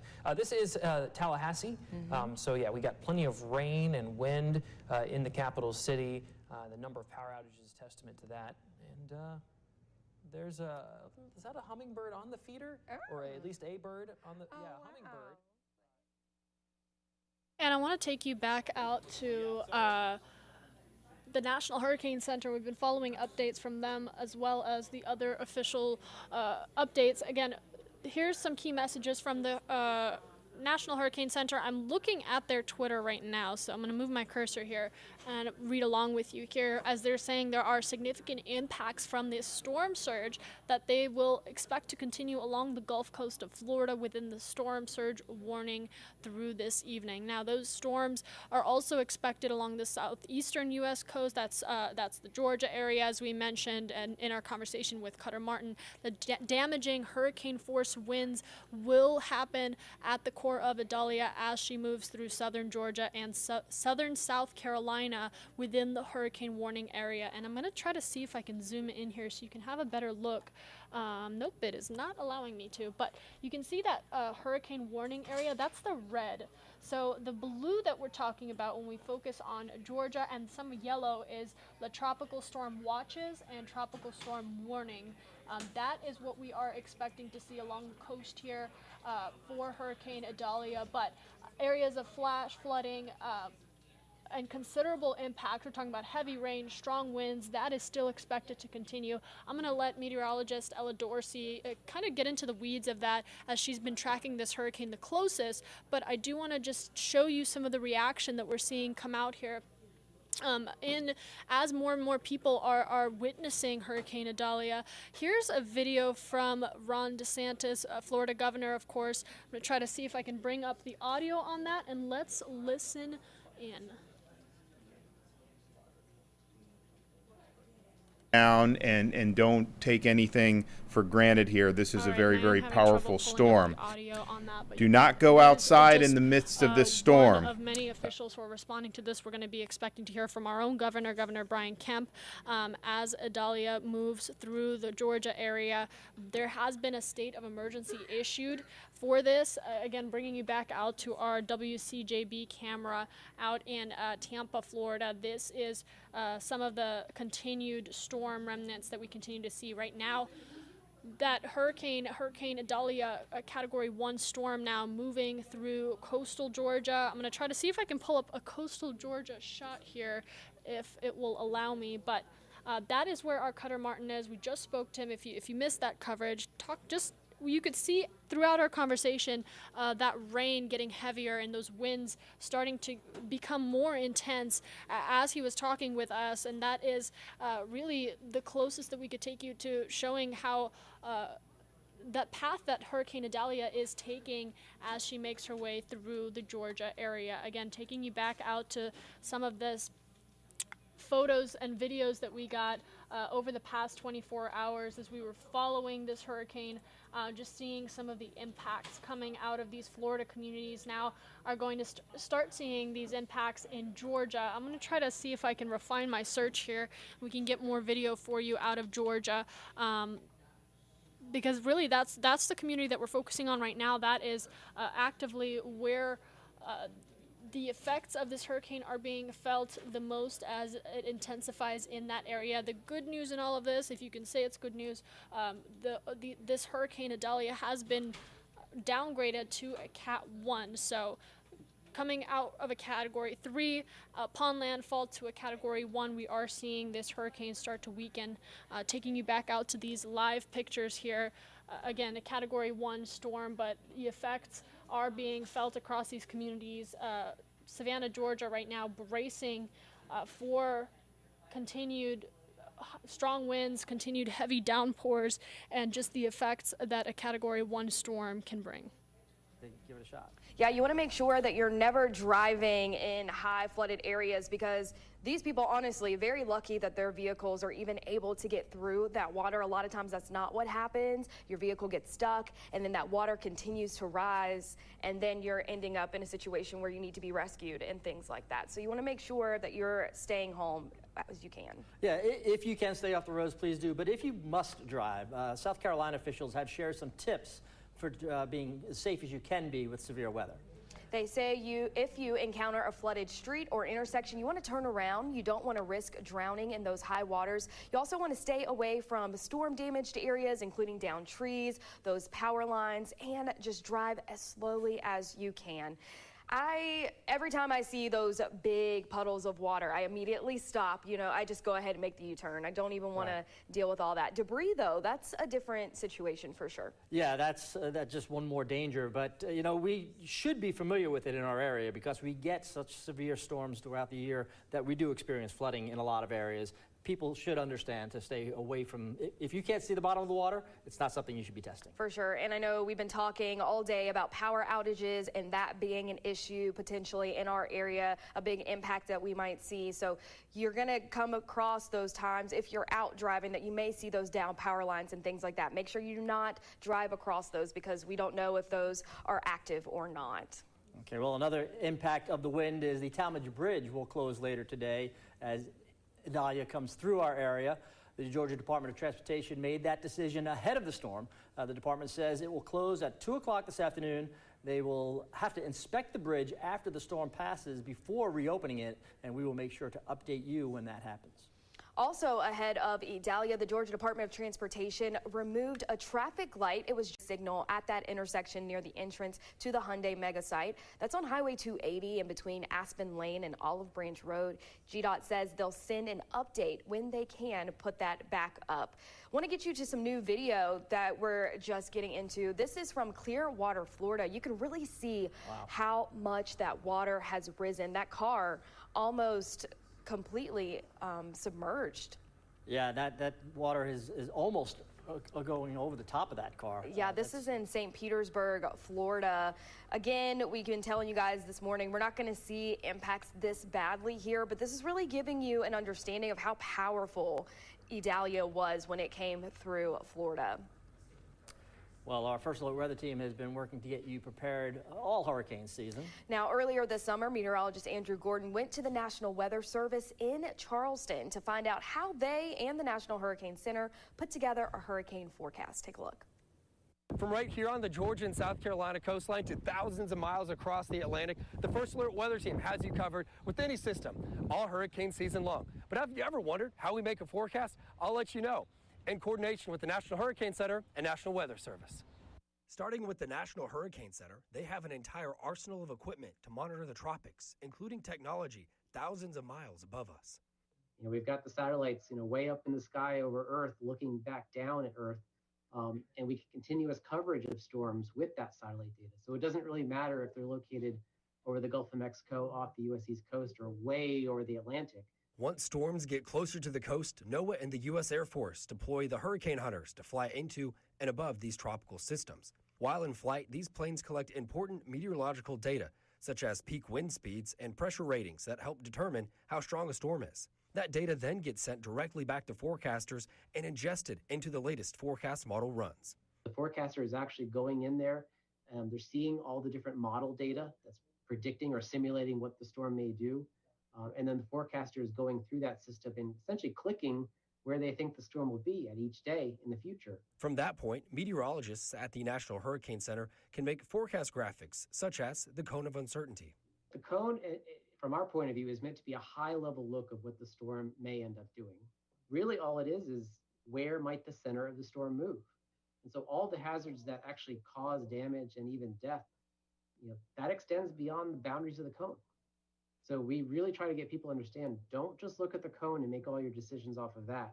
You really need to be looking at other types of forecast information to understand what might happen where you live. For the coastal empire and low country, our tropical alerts are issued by the National Weather Service in Charleston and Jacksonville. Both offices work hand in hand with the National Hurricane Center even before a storm approaches.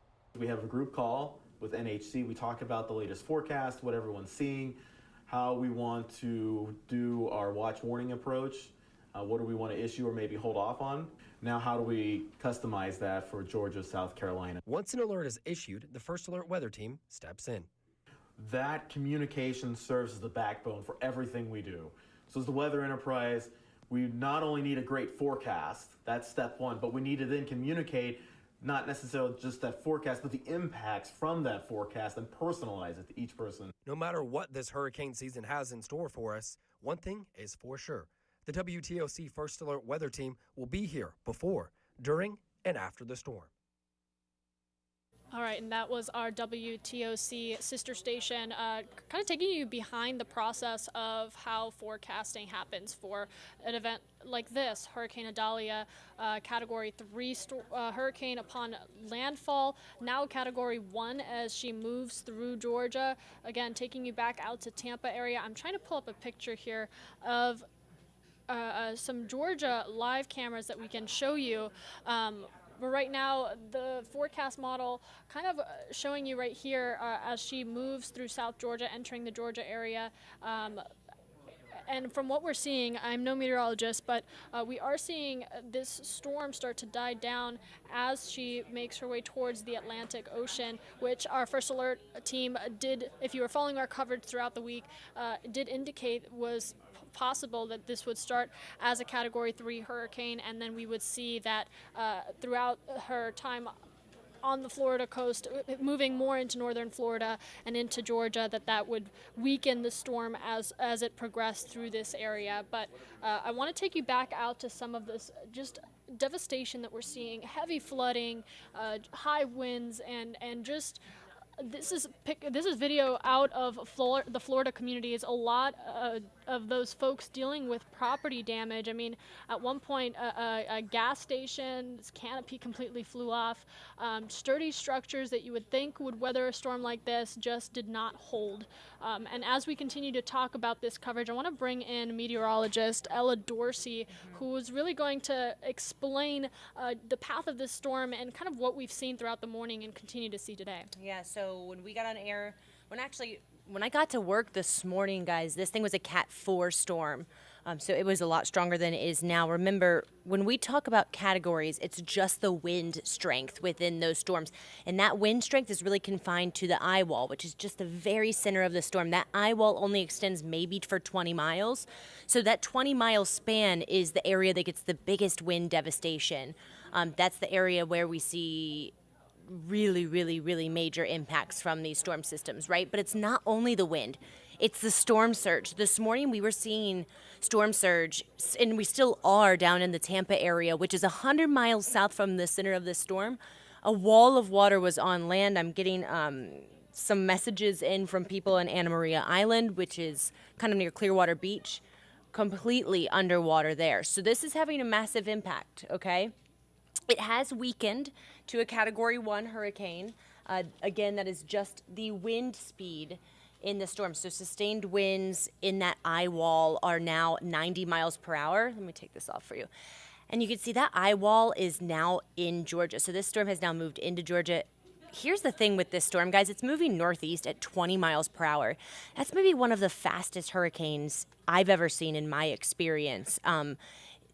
So that is the good news. It is going to move pretty quickly, but the bad news is it's likely to be a hurricane as it moves through the entire southeast portion of our state. So we are under a state of emergency down in southeast Georgia. Let's dig in a little bit, okay? So once again, this thing made landfall as a Category 3 this morning around 7:45.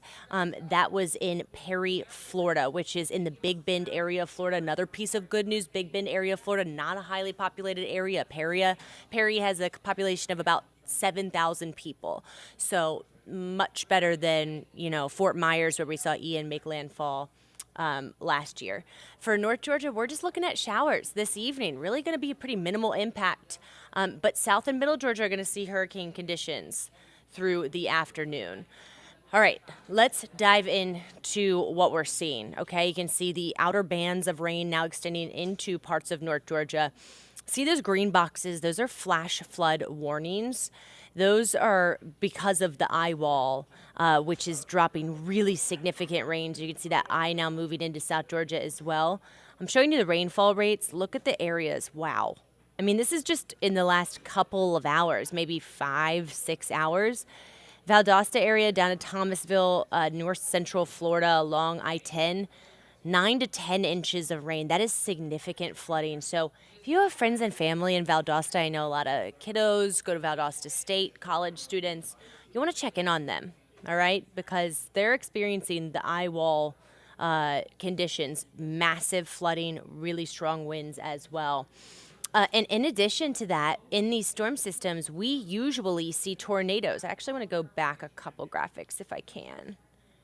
Let's see if I can zoom back out here because I want to show you guys. Okay, look at the red box outside of Charleston. You see that? That's a tornado warning.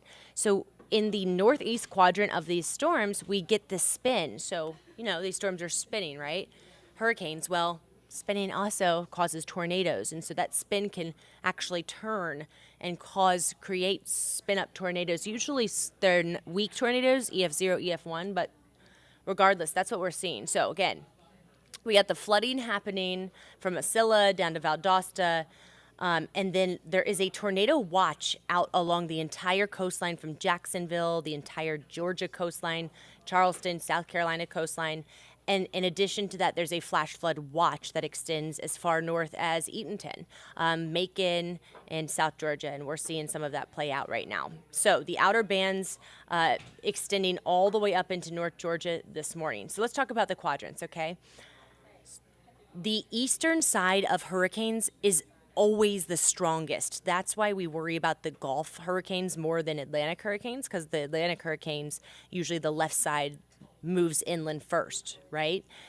And this hurricane in particular, the eastern side is what the Gulf Coast experienced. So Tampa saw that massive flooding, okay? Significant wind and tornadoes. And even though storm surge is not going to be a huge issue from now on because it is inland, parts of the Georgia coastline still probably going to see 2 to 4 feet of storm surge. And you can see that little area in red from St. Simons up through Savannah, that's a hurricane warning. So the coastline is expected to get hurricane conditions today. So here's the latest update in from the National Hurricane Center. It will be, again, a Cat 1 storm the entire time it moves across Georgia, it looks like right now. So by the time it crosses into the Savannah area tonight, it still has winds of 75 miles per hour. It will weaken to a tropical storm overnight. By tomorrow morning, it's right off of the North Carolina coastline, kind of near Sunset Beach, Myrtle Beach, if you will. And then it moves back out into sea by tomorrow evening. So by tomorrow evening, and certainly by this weekend, we will be fine. I'm getting a lot of questions. People headed down to the Georgia, if they have plans, the Labor Day, Florida coastline. If you're headed to the Georgia coast, if you have plans to go to the Carolina coastline, both North and South Carolina, you will be fine. This hurricane will be out by then, so you don't need to worry about hurricane impacts. It's really only the next 24 to 36 hours that we'll see impacts across the southeast from this storm. Okay. So let's take you hour by hour. I want to start with a zoomed out view, and then I'm going to zoom into Georgia and show you more on that. Here is a look at the heavy rain by 4:30 this afternoon. Really heavy rain falling in Statesboro, Augusta, Columbia, South Carolina, Charleston, Wilmington.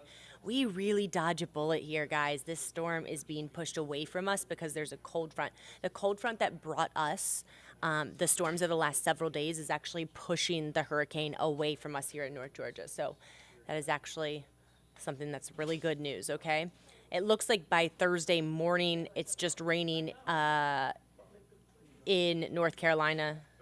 And then, God, I forgot what day it is. Today's Wednesday. So by tomorrow morning, the rain is in North Carolina, and we will see significant improvements. So here's current wind gusts. I want to show you this to give you some perspective. That wind is really, really kicking down in the southern half of our state. But we may get a breeze here in Atlanta, but we're really not going to see much in terms of hurricane conditions. By tomorrow morning, Charleston's still seeing tropical storm force winds.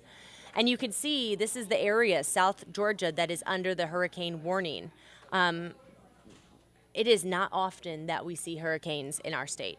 Usually by the time they reach us, they're tropical storms. So this is pretty significant, okay? Zooming in, the tropical storm warning is out for areas just south of our viewing area, including Milledgeville, Macon. Those areas have the potential of seeing tropical storm force winds. It's going to be breezy in Eatonton, but you can see our entire viewing area does not have any tropical alerts.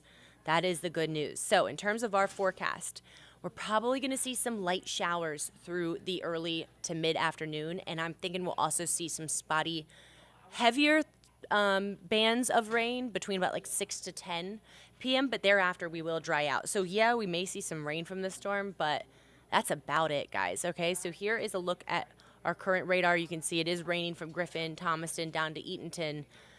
I'm going to stop the clock at around 3:30. You can see a few showers making their way into Metro, maybe a tiny bit of light rain in North Georgia, but look at the heaviest of the rain.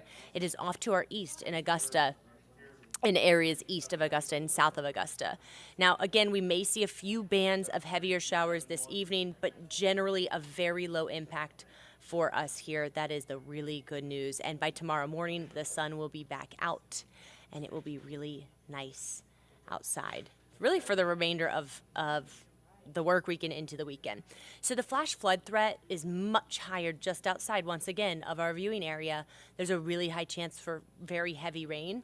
We may see some isolated flooding down south and east of our state, but really here's the rain potential, and I'll tell you, to be honest with you, all the models are really bringing very little rain totals to our area, anywhere from about a trace. Maybe some of those bands of evening showers this evening could have heavier rain embedded within them, but overall our flash flood threat is pretty low. If you look down to our south, yeah, like what we just showed you down in Valdosta, where they were getting 10 inches of rain, that's possible from Charleston to North Carolina. So this is going to be a big impact storm. Even as it weakens to a tropical storm, the rain and the flooding is still going to be a major impact in the Carolina coastline. For us here tonight, we will clear out. And guys, I cannot wait for the rest of the week. We get what we call subsidence behind these hurricanes. These hurricanes move through and we get sinking air. And when air sinks, your humidity drops. You see little to no rain. It gets a little bit cooler outside, so you're really going to feel that tomorrow. It's going to be really, really nice outside, mid to upper 80s, okay? And again, that's going to be the rest of the 7-day forecast, which I'll show you in just a little bit. But I do want to note, Idalia is not the only hurricane that we have right now. We also have Hurricane Franklin, which at one time was a Cat 4 storm. It's now a Cat 2 storm. It is out at sea. It will not impact land. We also have Tropical Depression 11, which is also just sitting out in the Atlantic. It will not impact us here locally. And then we have two other waves moving in the Atlantic, one of which only has a 10% chance of development. The other one coming off of Africa, 60% chance that this becomes a depression. perhaps even a named storm by the end of the Labor Day weekend. So this is right on time for this time of year. We are entering into the peak of hurricane season. Usually the peak is in mid-September. The reason for the peak at this time is this is when sea surface temperatures are the warmest. I mean, the Gulf right now is sitting at like 95 degrees, and that, I'll be honest with you guys, has been a main factor in the massive hurricanes we've seen in the Gulf every single year for the last 7 years. Harvey, we had Laura, we had Ian, now we have Idalia, we had Michael. All of those storms started out as weak hurricanes, entered into the Gulf of Mexico, hit that warm ocean water, and exploded. And that's just something that we're going to be dealing with now. The Gulf Ocean sea surface temperatures are warmer than ever before. So this is something that's going to become a reality for the Gulf Coast really from here on out, okay? So our tropical season will peak in mid-September. So this is right on time for this time of year. And we usually continue to see pretty big storms until early October. So here is our 7-day forecast, guys. It looks fantastic. Little to no impact here locally from this storm. Again, if you have friends and family that live down in South and Southeast Georgia, even into Charleston area, you'll want to check on them, okay? Because they're getting hit hard and hammered hard from this storm system right now. For us here, again, a few showers this afternoon, maybe some bands of heavier rain for an hour or two this evening, and then we dry out overnight. It will stay dry through the next 7 days. Your Labor Day holiday is looking absolutely fantastic. Lower humidity, some pretty crisp, cool nights ahead. We'll be back into the low 90s next week, but you're not going to see a single drop of rain over the next 7 days. So that is something to get very excited about, okay? All right, for now I'm going to give it back to Maria, and we will obviously be on air, online. We have Courtney down in Florida. We have Cutter along the coastline. We'll be bringing you updates all afternoon, so just keep it on Atlanta News First, guys. We got you covered, okay? Maria, back to you. All right, thanks so much, Ella. And again, if you are just tuning in, I mentioned at the start of this stream, we are waiting to hear from Governor Brian Kemp moments from now, really, to provide an update on response efforts and what they are seeing out in coastal Georgia as we continue to monitor the situation. We have been told that the governor may be speaking at around 12:10. So we'll be continuing our coverage while we wait for those remarks. And really that's the bulk of what we're going to learn is what reports they're gathering from there, what the plan is. They have activated a state of emergency for Georgia as those response efforts continue, but that coastal Georgia area is the focus right now. That is where Hurricane Idalia is barreling through that area, Savannah, Georgia, Tybee Island, all of those coastal communities. They are seeing that threat the most right now with high wind, those gusts, coastal flooding, the tide, and power outages that will continue and grow. I'm actually going to work on pulling up a power outage map so you can see kind of the cluster of those power outages. For now, let's take you back out to our sister station WTOC with the latest path for Hurricane Idalia. Wind gusts around 35 for some areas. We increase the coverage of that wind. As we go to the afternoon, the tornado threat starts going down a little bit, probably done in the next 2 hours or so. And then this evening, we focus more so on the low being over our low country communities and still some strong wind in that area. So we're talking about the storm surge potential. The forecast is for 2 to 4 feet. If we have more of an offshore flow, not so much. Onshore flow, it'll be higher. Kind of put that in between. Forecast for the tide 10.3 right now. That's about a foot higher than last night's, putting it in perspective. And of course, major flood stage is at 10.5. Taking you through the afternoon, notice 2 o'clock, this center of circulation not quite into the viewing area yet, but it's close. And that's when these stronger winds are going to start picking up mid-afternoon. 4, 5, 6 o'clock, moving at 20 miles an hour off to the northeast. That puts it into Savannah before sunset. Moving into the low country thereafter, and this is when power outages are going to start. After 5, things get sporty for Savannah, Richmond Hill, going into the low country thereafter.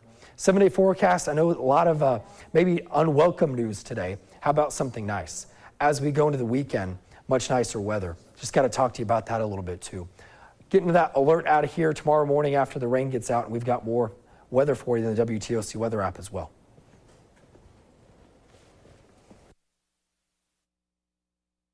All right, and that was a report from our WTOC sister station. Again, coastal Georgia right now, all eyes on coastal Georgia as Idalia moves through there as a Category 1 hurricane.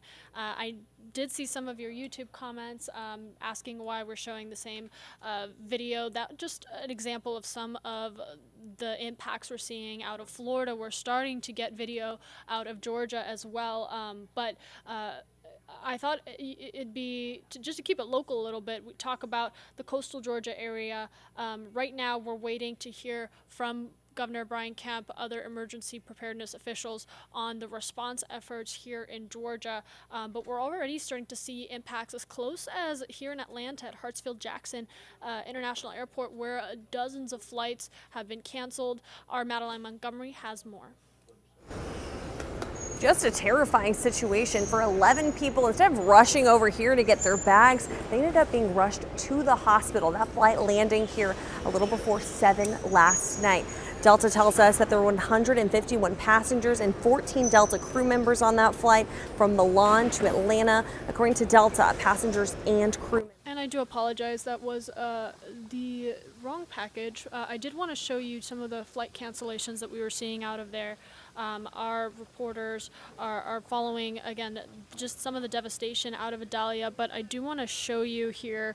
I'm going to pull up a map from our Flight Aware just to show you some of those cancellations that we're seeing, those impacts. Again, if you are somebody who is trying to fly out, obviously, I hope that you were able to anticipate this hurricane, but some people who might have booked their flights weeks and months in advance, there's no way they could have predicted this right now, and those cancellations coming, of course, out of weather precautions. You don't want a plane in the sky during a hurricane like this, so we are going to pull up our Flight Aware maps right here as you bear with me. I'm going to bring that up in a moment here, and we can take a look at some of those cancellations, those power lines that I mentioned, power outage reports, as we wait for remarks from Governor Brian Kemp. All right, I'm going to pull up Flight Aware right here, that website, and just move through with me here. Hartsfield-Jackson Atlanta International Airport, this is something that you can look up as well. And so we can see some of those cancellations happening here, mostly out of Florida, coastal Georgia, but right now a lot of cancellations. Just we are not experiencing heavy impacts here in Metro Atlanta, the North Georgia area, but those flights that would be anywhere near the path of Hurricane Idalia, of course, being canceled out of precaution while everybody essentially just weathers this storm. And here's some more file footage that we have over the past 24 hours that we've gathered. Again, just heavy flooding. We're seeing high winds as she moves through the area. A lot of preparation goes into anticipating a hurricane like this. I mean, even Waffle House, let's talk about Waffle House for a moment, has a war room where they track hurricanes. As you know, the running joke, not a joke, is that if Waffle House closes, you know the weather is bad. So Waffle House having its own war room where they track these hurricanes and really contribute to that preparedness and understanding of the path of a hurricane like Idalia. And then talking about places like the Home Depot Hurricane Center, also a team dedicated to preparedness and response. Each person here has a different role, but right now, these Home Depot employees are gathered in the same wing of the company's campus near Vinings. At all times, they've got one eye on Hurricane Idalia as she barrels toward Florida's Gulf Coast. If you need anything, don't hesitate, let me know.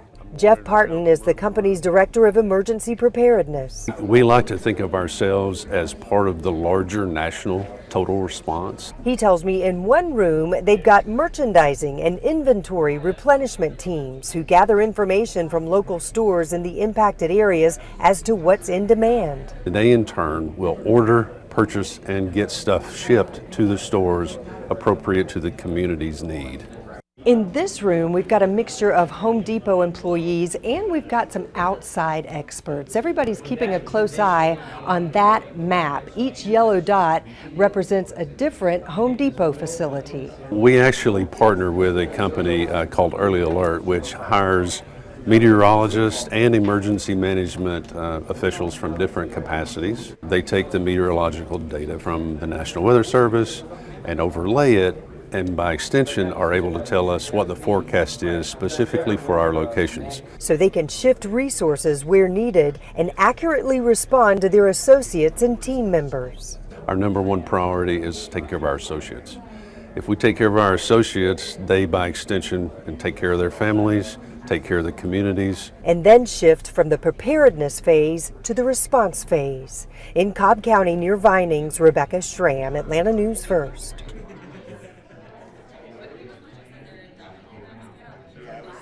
And I want to take you back out to our AtlantaNewsFirst.com webpage where you can see and follow our live updates. Again, the moment we get any updates on the path of Idalia, any reaction, response, updates from officials and things like that, we are putting that out for you on our AtlantaNewsFirst.com homepage, as well as in the free Atlanta News First app. That is a fantastic tool to have at a time like this, along with the First Alert Weather app, so that you can get push notifications for local impacts and major updates on Hurricane Idalia and similar severe weather coverage. So as you can see, the latest on this Hurricane Idalia, now a Category 1 hurricane with 90-mile-per-hour winds. At some point today, we were talking about 110-mile-per-hour winds, which is a huge difference, but still 90-mile-per-hour winds, a very dangerous situation for southern Georgia that is bracing through Idalia right now. But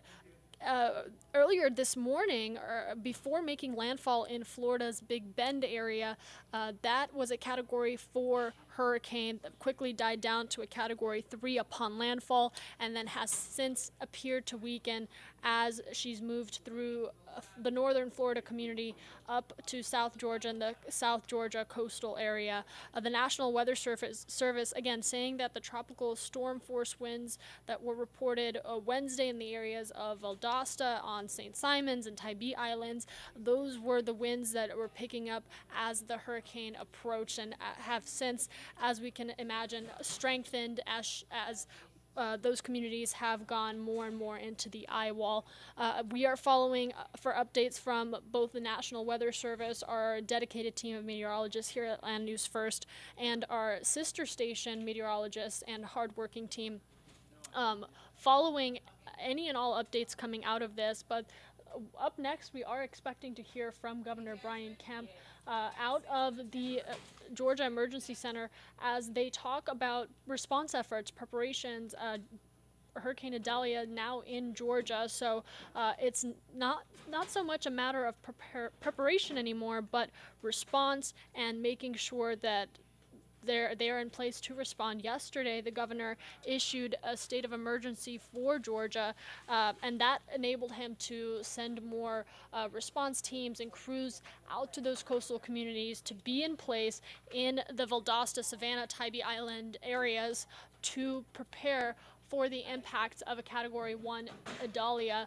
and possibly a stronger one. Back if you take us as far back as yesterday, we were prepared for this hurricane landing as a Category 3 and imagining that it would weaken, but being prepared for the worst and hoping for the best. Taking you down here to some of our earlier updates, that's when you start to see some of the wind and water and just the devastation in these communities. Just inside, you can see some light flooding from our Cutter Martin, who is near the Tybee Island area in coastal Georgia. And then we move more down, and we start to see more reports, again, from Cutter. I was showing you this earlier. I'm going to move a little more down. And then our reporter, Josh Skinner, who is in Florida, just taking us through some of the wind and rain that picked up yesterday, continued on into today, as that storm moved through, again, now in Georgia. And our Courtney Jacobazi, that's all coming up here at Atlanta News First, starting at noon with our coverage. We'll be taking you through that, leading up to remarks from Governor Brian Kemp as we continue to stay up to date on this. There's that live picture of the center where Georgia Governor Brian Kemp is expected to speak, along with other emergency officials, just addressing the situation in coastal Georgia. Taking a look back out with Local News Live, here is the latest on the path of Idalia. Rain band still stretching as far south as southern Florida, and could still have the potential for some heavy downpours with some of these bands. Also seeing some of this rain, continuing to taper off as we work our way from south to north across portions of Florida, but still seeing some rain and also some wind as well. But the strongest of the storm has now moved into southern portions of Georgia. But the outer rain bands reaching as far north as North Carolina. Here's Raleigh, North Carolina, Charlotte, North Carolina, starting to see some of that rain moving in. And again, as we look at the larger picture, you can see some of these storms in the outer rain bands. We could still have the potential for some tornadoes to develop, because when these storms move from the water to over land, they slow down because of that friction with the land, so that creates wind shear. And so that's why we usually have these short-lived tornadoes quickly spin up. So tornadoes will be a concern for Florida up into Georgia for today as well. So definitely have a way to receive your weather alerts where you are. So flooding is a concern as well. Still looking at that potential for additional rainfall in portions of Florida. We could see close to ½ an inch in portions of St. Mark's, which is where, or near, or in the Big Bend region, I should say. And then again, we are going to see that potential for rainfall to continue in southern Georgia. In fact, Valdosta likely to add 2 more inches, or 1.5 inches to what they've already seen. And areas just south of Valdosta, I was looking earlier today, over 8 inches of rainfall already in that area, but going to attack on a little bit more as the heaviest of the rain continues northward. And then we could see Florence, South Carolina, and this is looking ahead through Friday morning, could see as much as 4 1/4 inches of rainfall. So this is a look at the wind forecast. Again, we could see tropical storm force winds with the system as it continues northward. Tropical storm force being 39 mile per hour to 73 mile per hour winds. And once we get to over that, that's hurricane force winds. But again, it is going to be a Category 1, or expected to be a Category 1 hurricane as it moves across Georgia for this afternoon. And so we are anticipating some very strong winds. We could still see some additional power outages in parts of Florida and also Georgia. And of course, we'll be monitoring that as well for the Carolinas late tonight and into tomorrow. Nicole? Well, we heard that conditions in Florida are somewhat improving with the storm moving. A big concern right now is people who want to go out on the water. Right. And some of those beaches in Florida, we'll probably have some sunshine come out later today. So it may seem inviting. You may be curious to see, access some damage, or, you may think the beaches look just fine, especially, when the sun comes out later today. But, don't get in the water, because rip currents, a high risk for rip currents is there. So it's best just to stay out of the water for today. All right, Sandra, thank you for that update. Well, we do have some more updates that we want to give you. Right now, more than 268,000 people are without power. Now, this is according to Power Outage US. Also, the Florida Transportation Department has closed the bridges that connect St. Petersburg and Tampa. And as the hurricane moves towards Georgia and the Carolinas, FEMA is warning people to stay vigilant, especially in flood-prone areas. All right, and we do want to take you out to Governor Brian Kemp, who is discussing ongoing response efforts in coastal Georgia.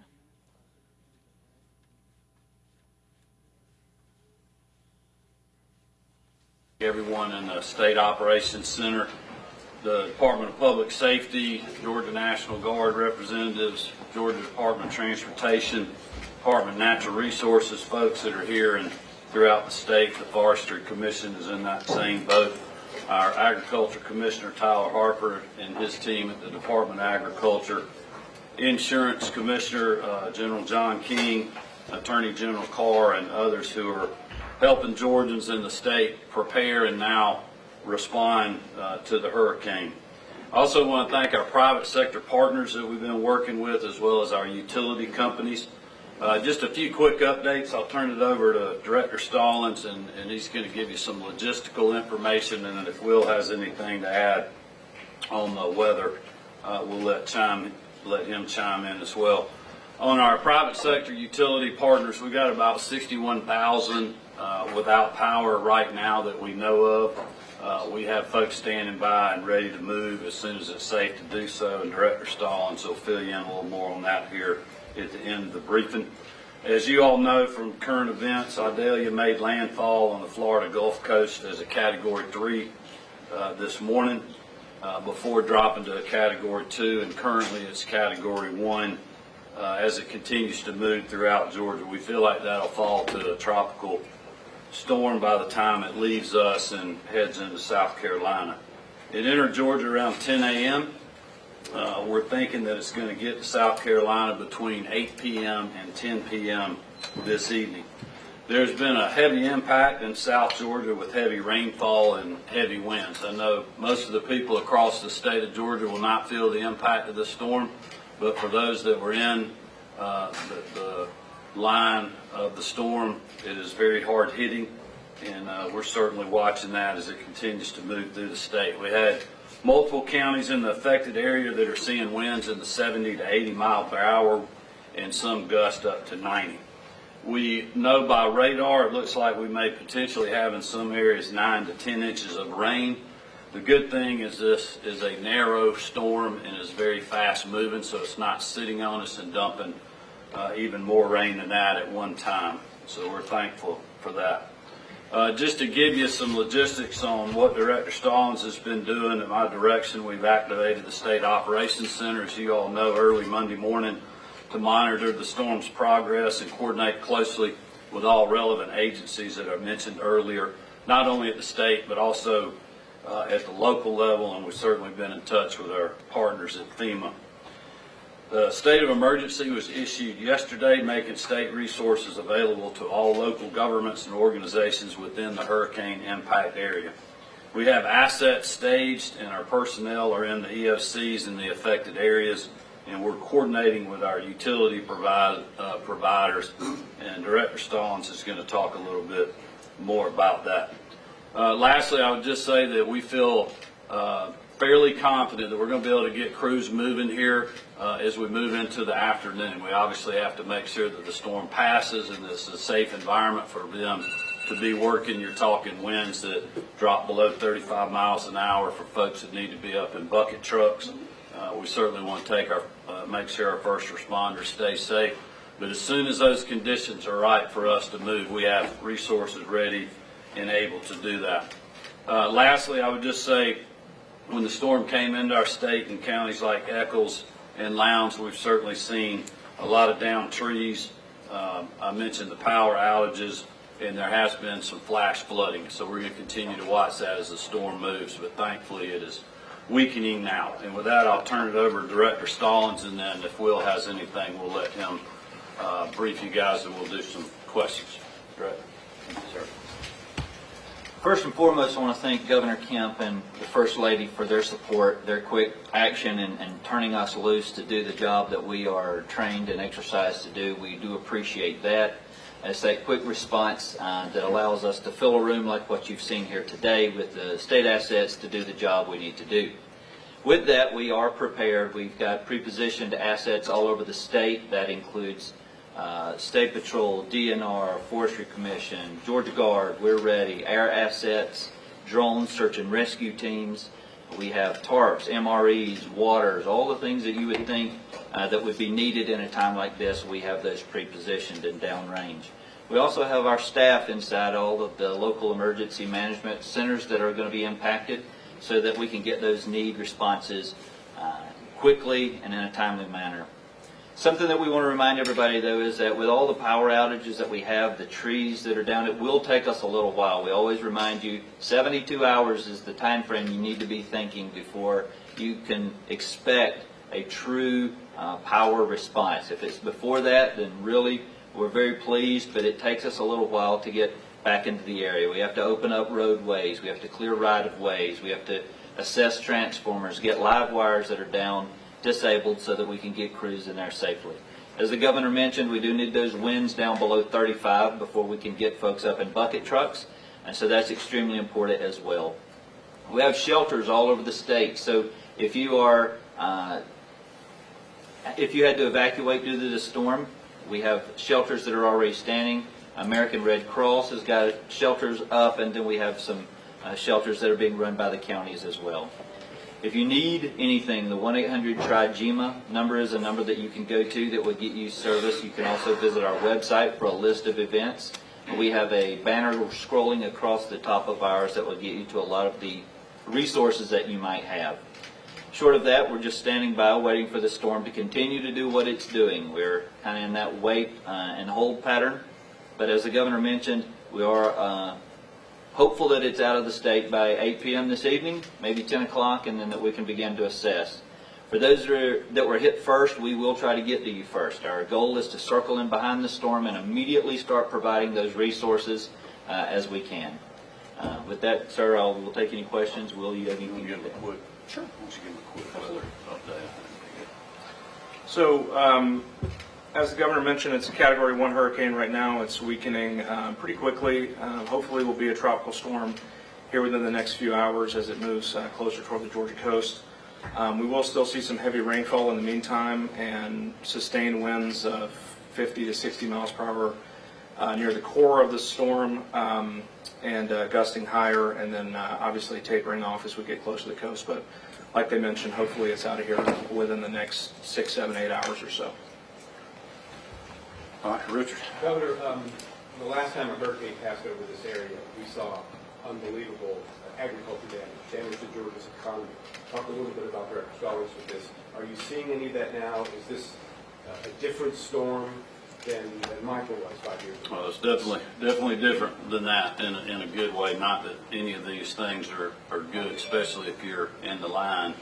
I have not been hearing from any farmers just yet, or Commissioner Harper in regards to any kind of crop damage. I mean, it's obviously a very critical time right now. Marty and I were down in South Georgia last week, and a lot of the farmers were needing a little bit more rain to finish their crop out, but they were also worried about a lot of wind damage, and so we'll just have to see. I mean, I think I'm hopeful that it's a good sign that I haven't gotten calls, because if it was bad, normally I would, but we just don't know yet.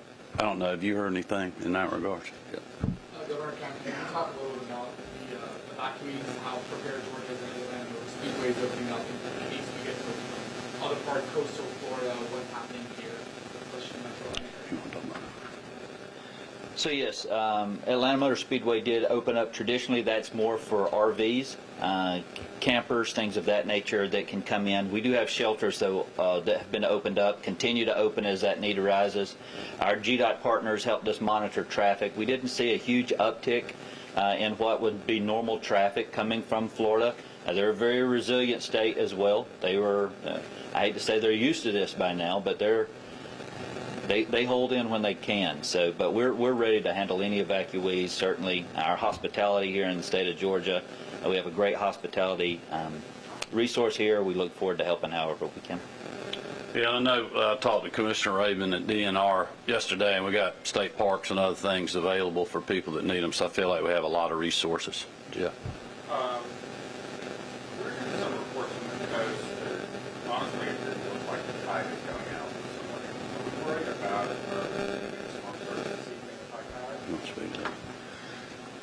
Thankfully, the storm is moving pretty quickly.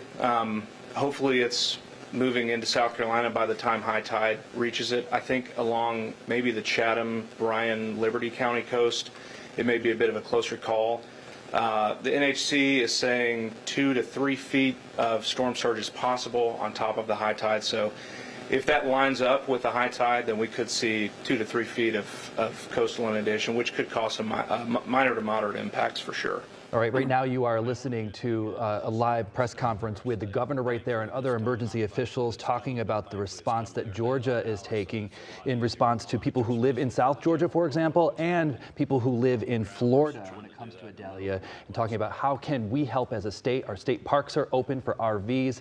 GDOT is monitoring highways to see if they see an uptick in more people maybe crossing over the state line. We'll continue to follow this. You can continue to watch this, by the way, full coverage on Atlanta News First Plus. That's right. We're streaming it over there if you just want to watch that press conference from the governor and emergency management officials. But Florida officials warning residents to stay off the roads after Hurricane Idalia as well. Because of those flooded out roads, strong winds, power outages, a lot of what we are preparing for the possibility for in some parts of the state. But Atlanta News First reporter Joshua Skinner continues our team coverage now, tracking Idalia in Florida. Josh, what are the conditions there where you are in Lake City?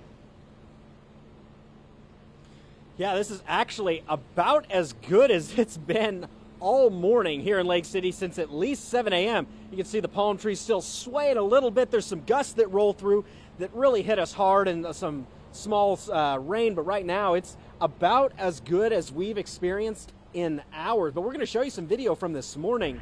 And this video you're looking at, this is not night. These videos were shot at about 9 a.m. Now, we were in these elements this morning, walking the main section of Highway 90. That's the road that runs right through Lake City. We were checking for damage, power outages, flooding. At that time, we didn't find any, but as bad as it was at around 8 and 9, you know, it got really bad here about an hour ago. We lost power at 10:30. We are still without it. We're still in the thick of Idalia right now, but from where our hotel is, we cannot really see a whole lot right here. When we go upstairs, you can actually see out onto the main street. We have not noticed, even with the bad winds, and it now looks like it's hopefully calming down a bit, haven't seen a lot of damage to anything. There was some metal flying by not too long ago, but right now it appears that this area here in Lake City, the people, we were worried they weren't prepared enough, and now it looks like maybe they were prepared better than we thought, because everything is holding up well. We'll continue to monitor it, though, as the day goes along. Reporting in Lake City, Joshua Skinner, Atlanta News First. All right. Power and just smart things like that. We got a lot of information on the website, and obviously the phone number people can call. Yeah. Well, the Director Solons talked about the FEMA administrator reached out to our team yesterday. We played phone tag, but yes, there has been federal response. We appreciate that. I don't know if you want to mention anything else on the federal side. Normally we're dealing with them mostly post-storm.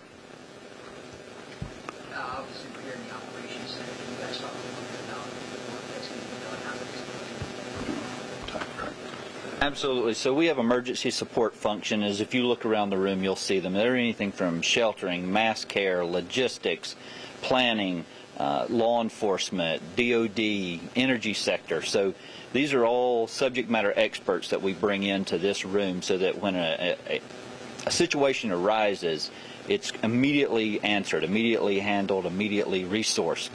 We have a database through WebEOC where the counties, as they see an issue arise, they immediately put it in, and it comes to this desk behind us. They will immediately get it to that group that needs to handle that response. It's a lot of communication going on in this room, a lot of talking, a lot of integral partnerships, a lot of blue sky day work that goes on in this room to prepare for these days. I think.